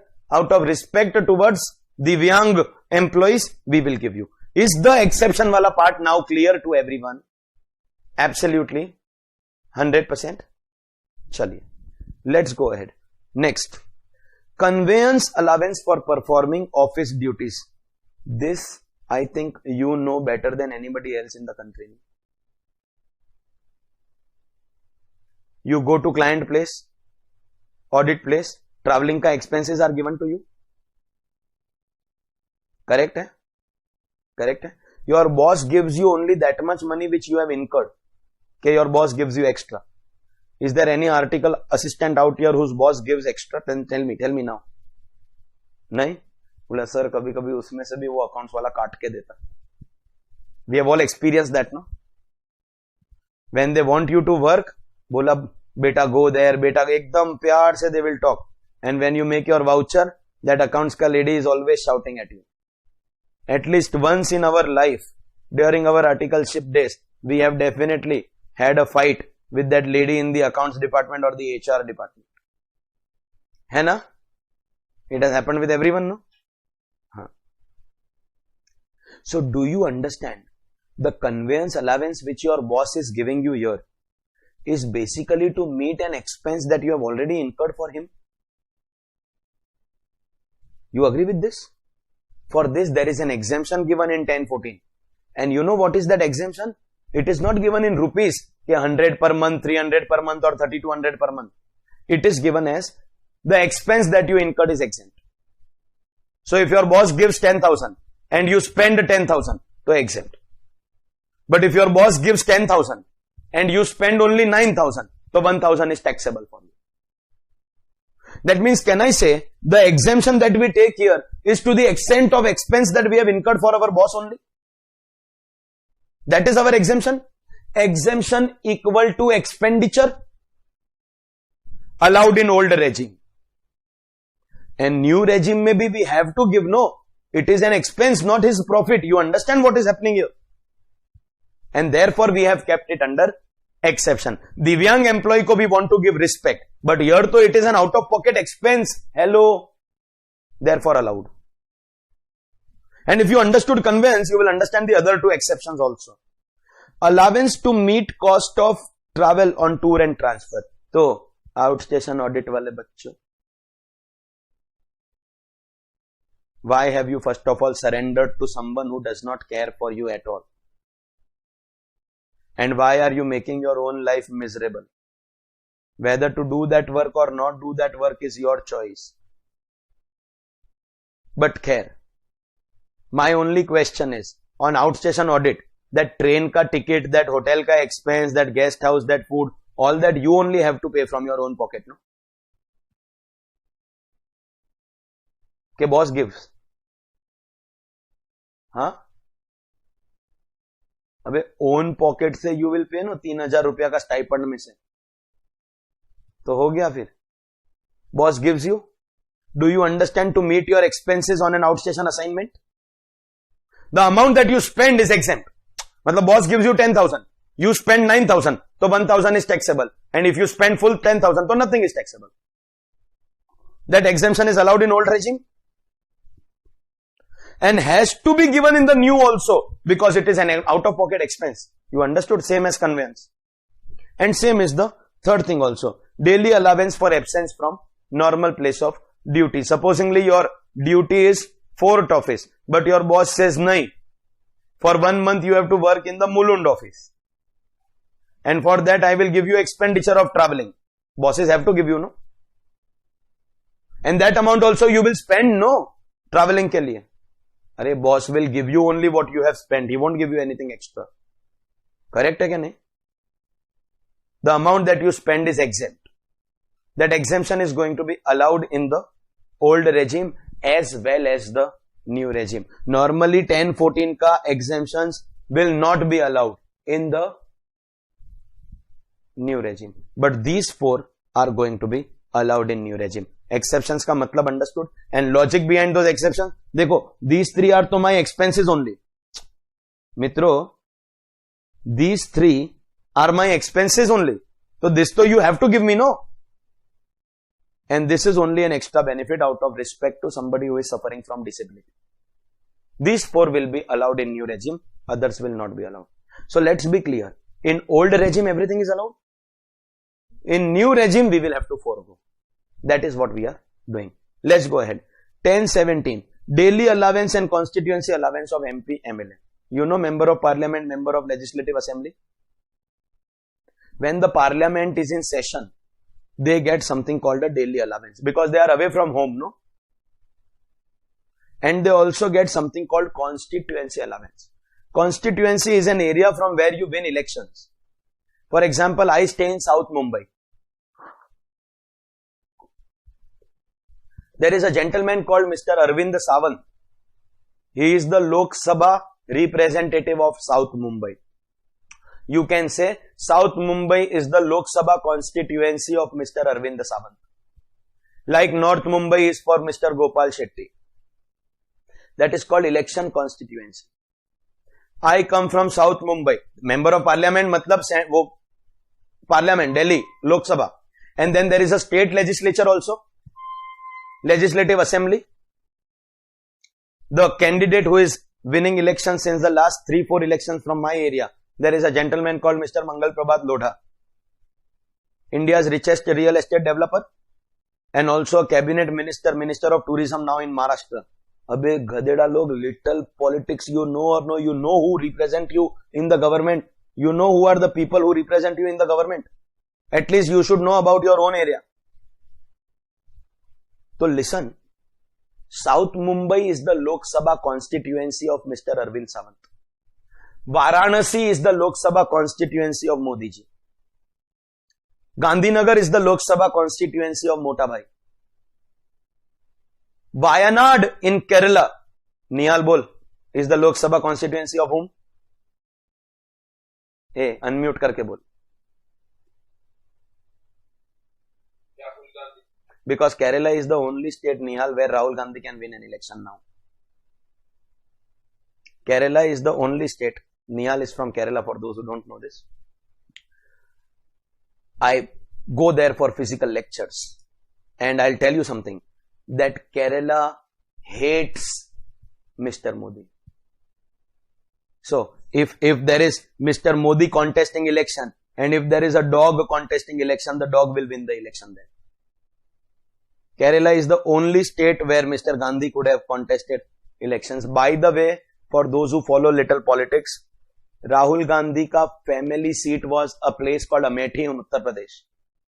Last 30 to 40 years, Gandhi Nehru family ka person was winning from that place, the election. Rahul Gandhi also won elections from there earlier. 2014, he won against a lady called Smriti Irani. She lost. But 5 years she worked very hard. And in 2019 ka elections, yes, it's a fact, 30-year-old family seat, Smriti Irani defeated Rahul Gandhi in Amethi. Assuming the EVMs were not tampered. And Sonia ji was aware that Rahul is going to lose from Amethi, and therefore she sent him to win, or she sent him to fight elections from Kerala. Wayanad karke, there is a district in Kerala, very famous tourist place also. Rahul Gandhi is Lok Sabha MP from Kerala. Now you can say Wayanad is his Lok Sabha constituency. And listen, I do not belong to any political party. I am never going to say in support of or in against Modi ji or Gandhi. I am very clever. Apan Marwadi admi. Apan interested only in apna dhanda pani. We are not interested in anything else. So whenever I go in Gujarat and teach, I say Modi ji is the best person on this planet. And whenever I go in Kerala and teach, I say Modi ji is the worst person on this planet. Apan Marwadi, apne ko matlab hi nahi. Hashtag Thug Life. Okay. Audience is happy, no? That is more important. Apne ko kya? I am not contesting election. One day I will become finance minister of the country. Very soon. It's a matter of time. Talks are going on. Announcement can come at any point of time. And from that day also, I will not stop teaching tax. I will continue as a passion. And can you imagine, if finance minister is teaching tax to CA final, will people even learn from anyone else?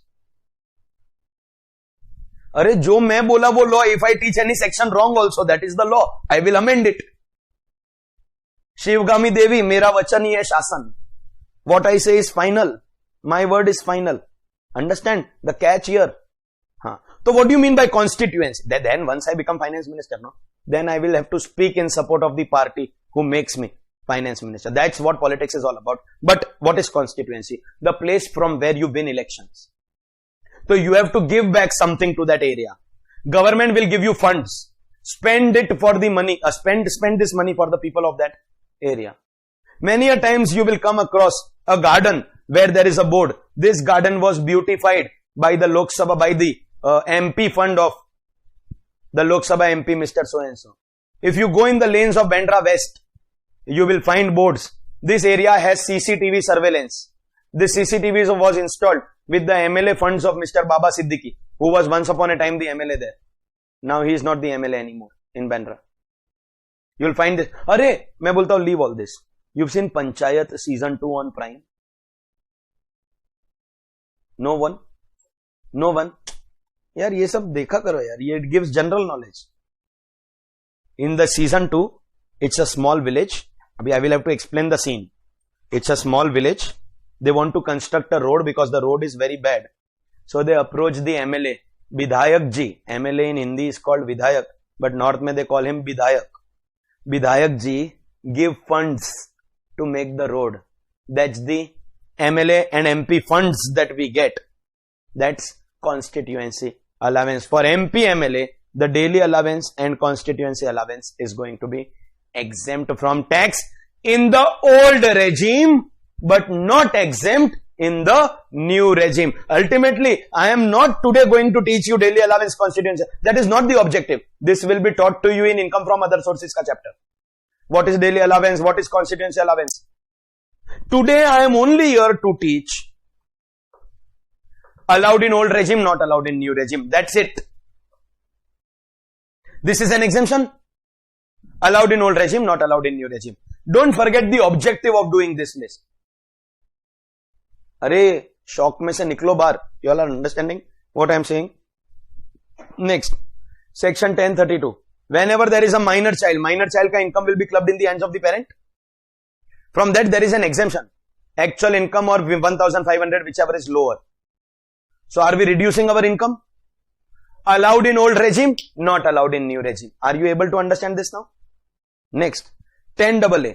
Any assessee doing business in special economic zone is going to get a tax holiday of 15 years. Kitna years? This is a chapter in my textbook. Chapter 7 of volume 1 is a special economic zone, where I will teach you how to calculate that deduction. But right now, what am I teaching you? Is there SEZ deduction in income tax? Yes, sir. Is it allowed in old regime? Yes, sir. But that deduction is not allowed in new regime. समझा क्या मित्रों? Next, section 16, the deductions from salary. We get 3 deductions. There is something called standard deduction, actual salary or 50,000, whichever is lower. There is something called entertainment allowance ka deduction, which is available only to government employees. And there is a deduction called professional tax paid. 3 deductions against which income? Salary. Allowed in old regime, not allowed in new regime. Section 24 mein we get deduction of interest on home loan. 24B ka baat ho raha hai. 24A is standard deduction. 24B is interest. So house property mein it will come, no? Deduction will be taught there. Here what am I teaching you? If your property is self-occupied property, this is important to note. We are not denying the deduction for everyone. We are denying deduction only for your self-occupied property. And you know what is the logic for those interested in knowing? In self-occupied property, we don't show any income. We take the income as 0. NAV equal to 0. If NAV is 0, standard deduction 30% of NAV will be 0. You can check on your calculator. 30% of 0 is 0. So no need to mention about standard deduction. But there will be interest ka deduction in SOP. That interest ka deduction will make that final answer negative. And that SOP ka loss is used to reduce your other taxable income. SOP in our country is to only create a loss and reduce your taxable income.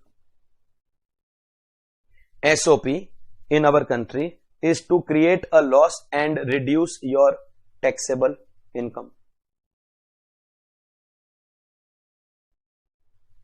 Are you with me? We will not let you do that. Will we allow in the old regime? Yes, but not allowed in the new regime. SOP में interest का deduction will not be allowed. मतलब SOP में we will not be allowing you to create a loss and reduce your other taxable income. Is that clear? But I don't want any confusion here. Can a property be let out or sometimes deemed to be let out? After your SOP is over, the locked houses are also treated as let out property. In that, are you offering taxable income? If you are offering taxable income, then we will allow you the interest deduction even in the new regime. See, old regime mein to everything is allowed. New regime ke andar we will allow you this. Is that clear? Absolutely. So, the restriction is only on SOP, not on LOP. And restriction is also on SOP only in the new regime. Old regime mein everything is allowed. One day it will be taken care of, no? When we do our house property ka chapter. Mitro. Next, there is a deduction called additional depreciation in Pgbp. Whenever assessee is in manufacturing business. Which business? Manufacturing. To promote manufacturing in our country, there is a deduction called additional depreciation. Normally, everyone will get depreciation ka deduction, but manufacturers will get extra deduction in the old regime and not get it in the new regime. Ultimately, it's a deduction which will be covered in Pgbp ka chapter. 32 AD is that one deduction which you can ignore also if you want, because 32 AD was available only till 31st March 20. Is that date gone now? That means, can I say this section is as good as deleted from our law now? So it is not available in old also and new also. Once upon a time, it was there in the law. It was allowed in the old regime and not allowed in the new regime. But this you can ignore now. No problem. Likewise, there are two more deductions. This is for tea, coffee, rubber. This is for site restoration business. These are all deductions in which head of income? Pgbp. These deductions will be allowed in the old regime, not allowed in the new regime. Where will all these deductions be taught to you? In Pgbp chapter. Here we are only going through the list. I'll be clear. I am not explaining anything. I am not teaching anything. I am just discussing that there are certain tax benefits that you have to forego. I could have actually told you that list is there in the textbook. Ignore it right now. As we go in the chapters, we will learn one by one. SEZ का chapter करेंगे, you will come to know 10AA. PGBP का chapter करेंगे, you will come to know all these deductions. House property का chapter करेंगे, you will come to know. As and when we do the chapters, you will come to know. But I just wanted to take you quickly through the list and still explain a little about the list. That is why I am doing it. Section 35, one of the important sections of PGBP, where we get deduction on scientific research. Section 35 has got 7 categories, like 35.1.1, 35.1.2, 35.1.3, 35.1.2a, 35.2AA, 35.2, 35.2ab. Total how many? 7. Listen carefully. Out of the 7, 35.2ab is only for companies. That means, can I say in 115 BAC it is irrelevant? Why? Because 115 BAC is for individual HUF. So 7 में से 1 gone. How many remaining? 6. In old regime, all 6 are allowed. In new regime, 2 are allowed, 4 are not allowed. 2 are allowed, 4 are not allowed, and 7th one is not applicable only. It's only for companies. But what are these 6? One day in PGBP chapter, we will take care of it. Correct? Hai? Next, the deduction of 35 AD. We call them specified businesses. One of the most important sections again of PGBP ka chapter. There are 14 businesses given. They have given a list of businesses. Warehousing of agriculture produce, cold chain facility, production of fertilizers, hotel of 2-star and above category, hospital with minimum 100 beds, ऐसा 14 businesses are given, where government is requesting you, please start the business. The country has shortage. Example, hospital, country has shortage. Please start this business. And what is the benefit that we give you? Listen to the benefit. That benefit is 35 AD. 100% deduction of your capital expenditure will be given to you. What will we give you? 100% deduction of your capital expenditure. Normally, we don't give deduction of capital expenditure. We give भिखारी की तरह मर मर के रो के deduction of depreciation, little every year. Assessees don't get capital expenditure ka deduction.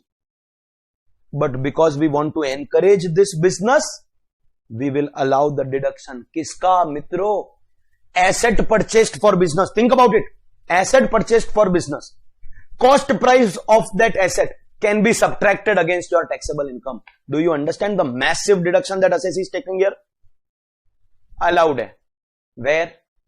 Old. Not allowed in new. One of the most important sections of Pgbp chapter. Then there is a section 35 CCC, agriculture extension. Activities which are related to agriculture. Like loading, unloading of agriculture goods, transport of agriculture goods, processing of agriculture goods, manufacture of tractors. Are they all related to agriculture? We give them also 100% deduction of their capital and revenue expenditure. In which section? 35 CCC of Pgbp chapter. Will we give deduction in old regime? Yes, but we will not give you deduction of new regime, under the new regime. Then there is a section 57 in income from other sources ka chapter. So till now Pgbp was going on. Now we have entered IFOS. Whenever you get something called family pension, dekho, when an employee retires, you get pension. That is taxable under salary head. Correct? But after the employee dies, the spouse gets pension. At least in government employment, the spouse does get pension. That pension is called family pension. The spouse did not have employer-employee relationship, so it will not go in salary, it will be taxable under other sources. And from this pension, there is a deduction. 1/3 of the amount received or 15,000 per annum, whichever is lower. 1/3 or 15,000, whichever is lower. Where will I teach you this deduction? Other sources ka chapter. What am I teaching you right now? There is a deduction which is allowed in the old regime and not allowed in the new regime. Bas. We are interested only in that right now. Samjha? Next, the biggest danger of the new regime. If you observe the upar wala tax benefits to be foregone, think about it. Scientific research, 35 AD hospital with 100 beds, specified business, 10 AA special economic zone. Think about those benefits and then stand in front of a mirror and talk to yourself. Special economic zone ka deduction.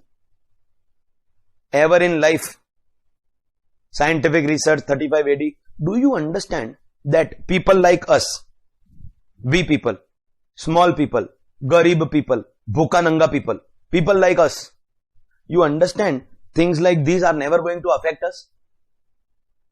You understand? If the new taxation regime will affect some people badly, it will be the low income earning category people who are taking life insurance, medical insurance policies where premium is not in their budget but taking for tax savings. Ladies and gentlemen, all the chapter 6A ka deduction will be denied. Exceptions are there. Remember 10-14 mein exceptions were there.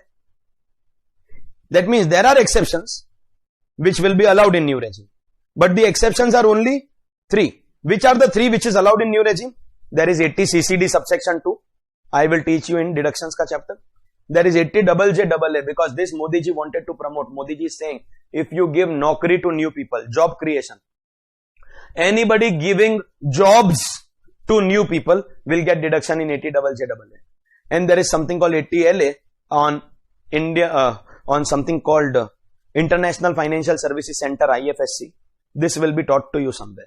Right now you understand this, that the 3 sections given here are deductions which will be allowed in the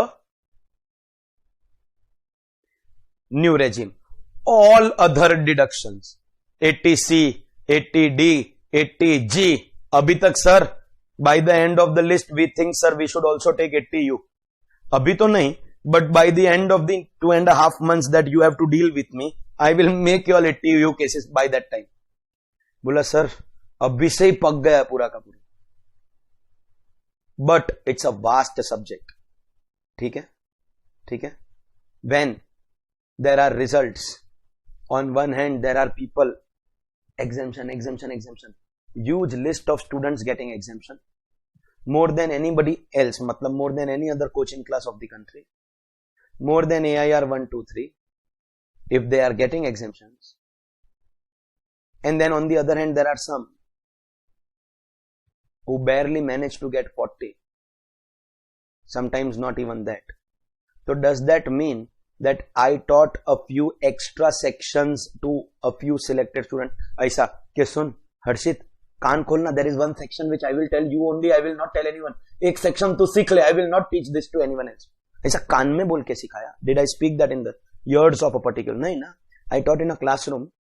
Same thing taught, same thing discussed, same instructions given.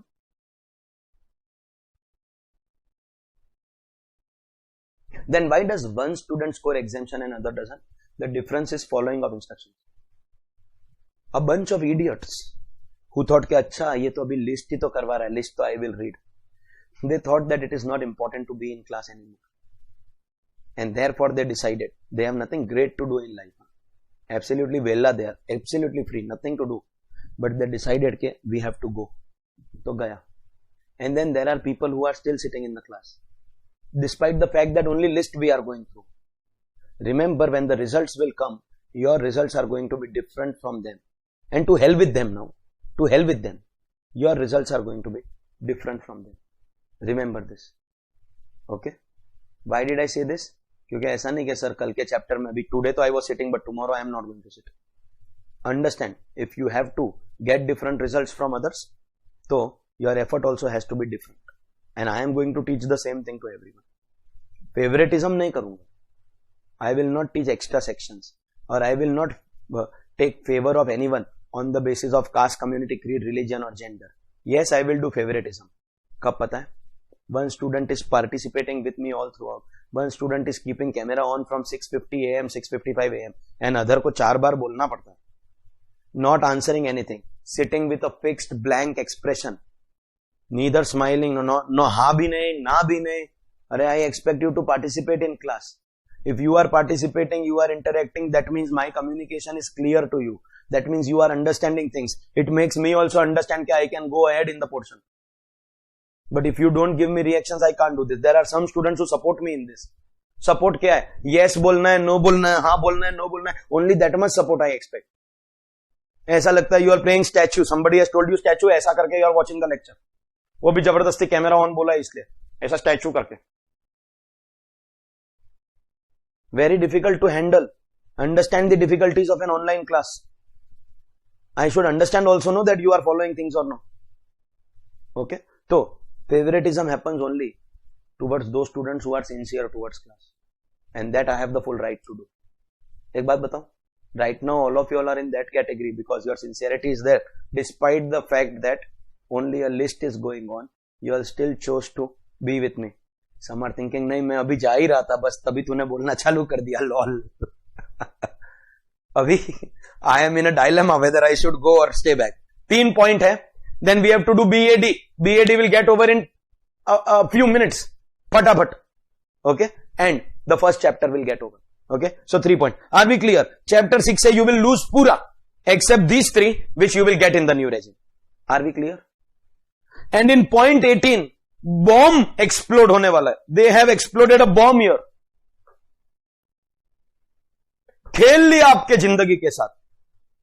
They say any loss or UAD pertaining to the above benefits, if they are brought forward, that also has to be foregone.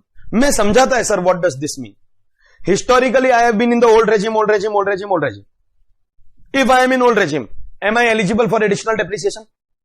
Scientific research, 35 AD. Am I eligible for all that? One day I decide, bus, now I want to go to new. Do I have that option? Subject to the conditions before due date, etc., etc. I go to new. Once I go to new, do I stop getting these tax benefits? So in the current year, I have done scientific research ka expense. In the current year, I have additional depreciation. In the current year, I have 35 AD. But I will not get it. Mitro, last year I was in old regime. So I was eligible for these benefits. But last year I did not have sufficient profits to absorb these deductions. So what do? Whenever we have insufficient profits, we carry forward. So in the current year, these deductions are brought forward from the last year. Mitro, current year ka to lapse. Brought forward also lapse. Brought forward also lapse, mitro, lapse.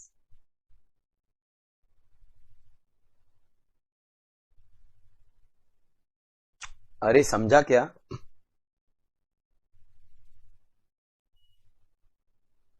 Everyone understood? मतलब current year में you will not get these deductions. If it is brought forward, still you will not get. Forego everything and with a clean image go to the new regime. Heavy scene, bro. But understood? Understood? हाँ.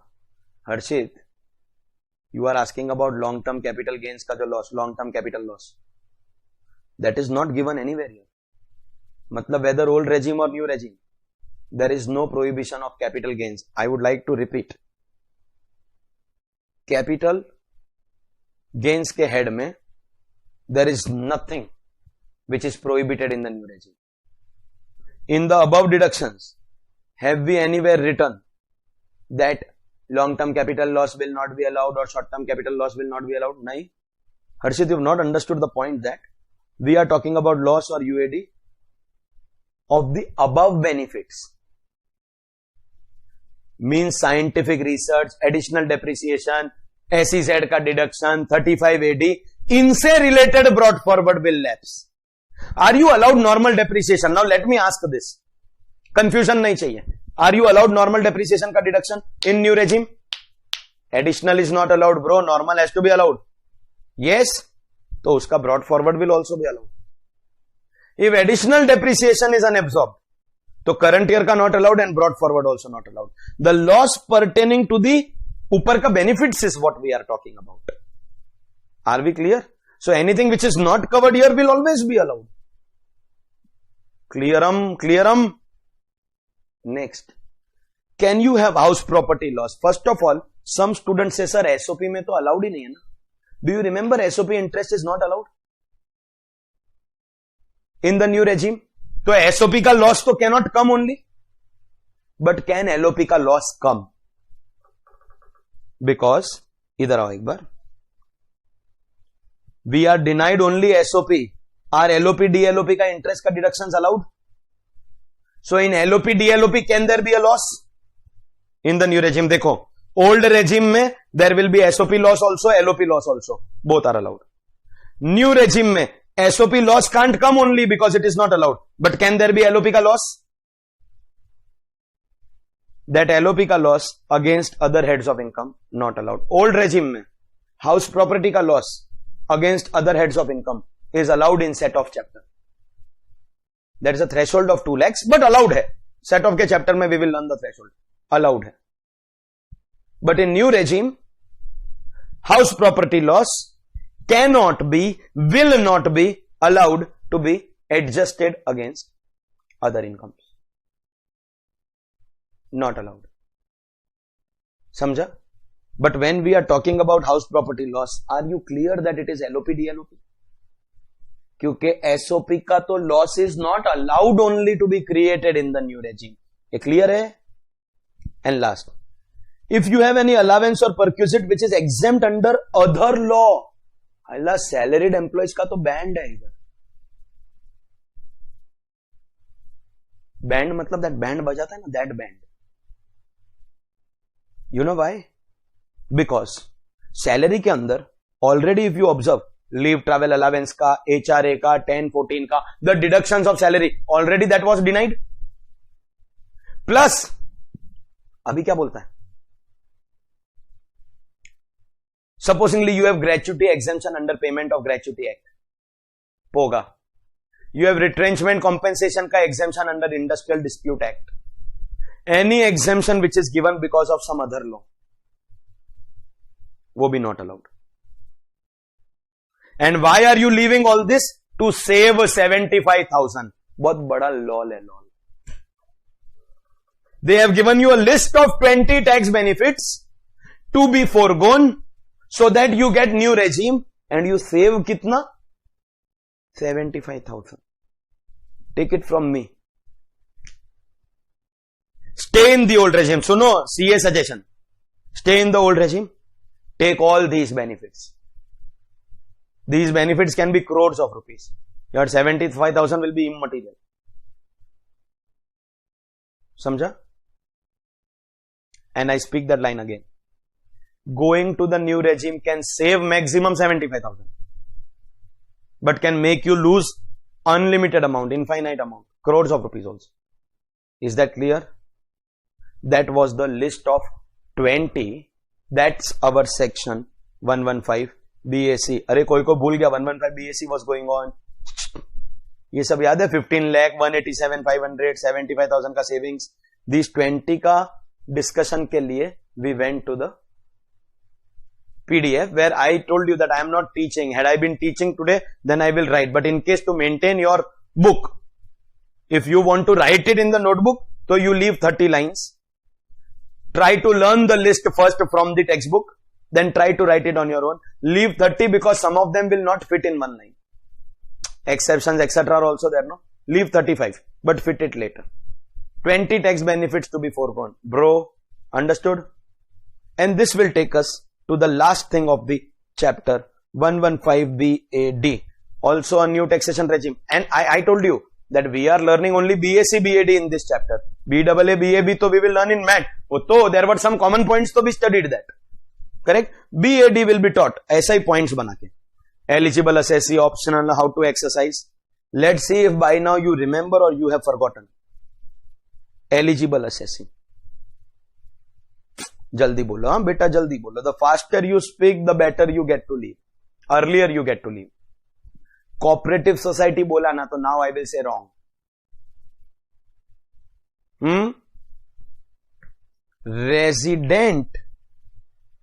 Resident cooperative society. Correct है?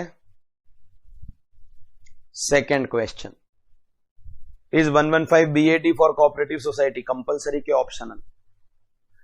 See, points are same. जो अपन ने whatever we wrote here, no 115 BAC, points are same. Compulsory के optional.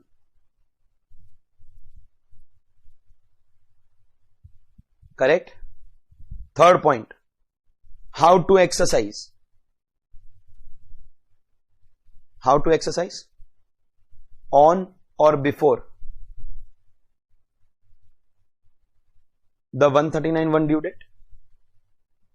Due date of return filing? Mitro?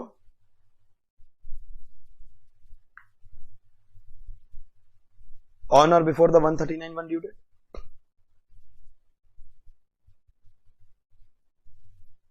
And here it is easy, no? क्योंकि once you exercise, you never change. You will forever stay. Where? In the new regime. Complication was here. Complication was here. PGBP, non-PGBP. Here there is no complication. Correct hai? Next. Do we know that when we write, we are writing in the same order. Which tax is applicable to cooperative society? MAT के AMT. हाँ? MAT के AMT. MAT is for companies. तो cooperative society के लिए AMT not applicable. बस last 2 points are left. Tell me what are the 2 points. What was point E and F in 115 BAC? Point E was tax rates and point F was tax benefits to be foregone. Point E, rates. See, in individual HUF, now I had to tell you the new slabs, then compare, lots of chaos. Here it is very, very easy. Basic tax is going to be flat 22%. No basic exemption, no slabs. Every rupee will be taxed at a flat rate of 22%. Such bolu to cooperative societies having income up to rupees 20,000 should not even think about the new regime, because old regime mein the rate is 10%, 20%. Once you cross 20,000, old regime mein it is 30, but new mein we are giving 22. And so no, flat 22, no slabs. Means 1 lakh ka income 22,000 tax, 10 lakh income 2 lakh 20 tax, flat 22% basic tax. Something similar to what will come for companies and firms. In old regime, new regime, they have flat, they don't have slabs. But even then, you should always remember chapter 12 will apply. So if the cooperative society has any long-term capital gains, casual winnings, special rate will always apply. New regime mein special rates apply. Have we discussed that? So special rates will continue to apply. Basic tax will be flat 22 but subject to special rates. After basic tax, what points do we learn? Point number 1, rebate. I will say or you will say? Why? Because rebate is only for individual. Second, surcharge. You remember in cooperative society old regime mein surcharge underwent an amendment. After 1 crore 7%, after 10 crore 12%. Here, this is a little different and you need to focus. And 2 minutes silence for those bunch of idiots who have decided to leave the class because the list was going on.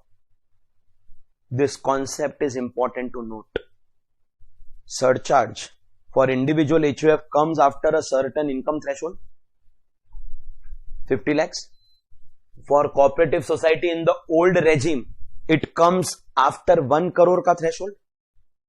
But in the new regime, eyes open, ears open, nose not required. Always. Matlab, if the income is 1 rupee, still there will be surcharge.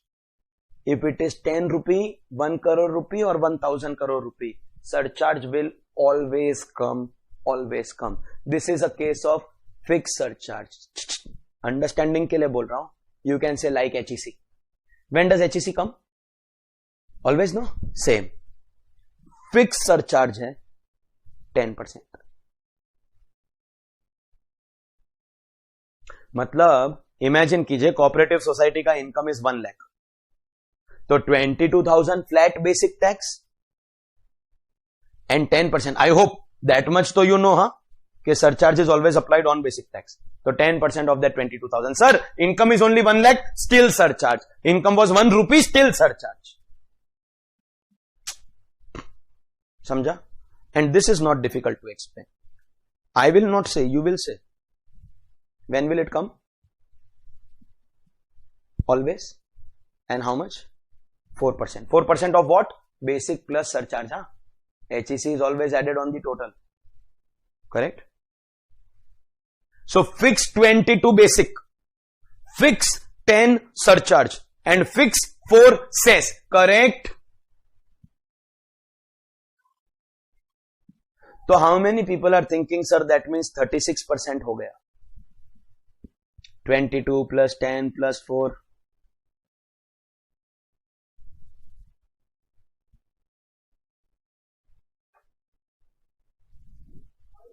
(22 plus 10 plus 4) is not 36. 10 is on 22 and 4 is on that total. तो एक काम करो, have you invested in a calculator, purchase या rented? Good quality calculator. 22 on your calculator. उस पे add 10% surcharge on that and add 4% surcharge on the total. The effective tax rate therefore will come to 25.168%. 25.168%. Understood? That's the tax. And always it will be this only, no, mitro? Always it will be this. Correct? Hai? Mitro, is that clear? And last point. Come on, tell me what is the last point? Tax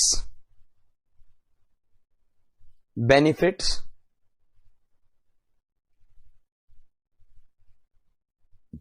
to be foregone. Sir वापस sir पकाएगा sir वो list. I'll give you two good news. Good news number 1, here it is only 10, not 20.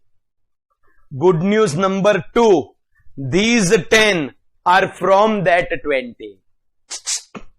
You remember, with those 20 there were some which can exclusively apply only to individual. For example, your salary wala benefits, leave travel concession, HRA, salary ka deductions, your exemption under any other law of allowance or perquisite. Salary ka remove kar do. House property, that family pension can also come to individual. MP MLA can be individual, not a cooperative society. If you remove individual ka 10, so the remaining 10 ho gaya. These 10 are from those 20. So very quickly I will take you through this. This is now cooperative society. Dekho, cooperative society ka first I have given normal tax rates, original wala, old regime. This is the amendment. In all the notes, this is how we write amendments. When you are flipping your pages, the amendment should catch your eye fast. Samjha kya? Amendments, mustard, red blood ka color we will use there. Now we talk about the new regime. New taxation regime is applicable for cooperative society. Mitro, basic tax will be flat 22%. Surcharge will be flat 10%, cess flat 4%, special rate will apply and AMT will not apply. Correct hai? And what are the other conditions? Option to be taken on or before the due date, and once taken you cannot change. Correct? Tax benefits to be foregone.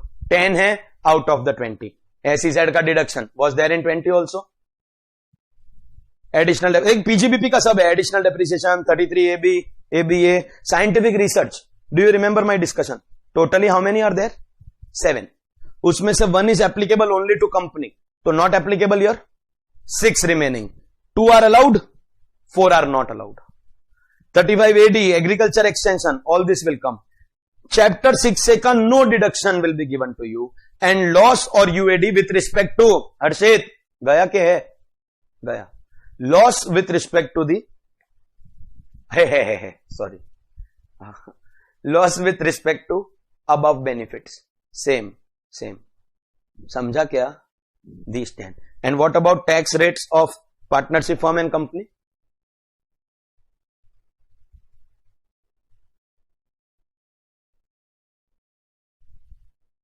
ठीक है, बाद में. Where will we learn partnership? In partnership firms and companies in MAT ka chapter. Everyone clear, ladies and gentlemen? Well, ladies and gentlemen, congratulations, badhaiyo, abhinandanam. After all the chaos that auntie has introduced in our life, finally we get done with our first chapter introduction with our tax rates. Thank you very much.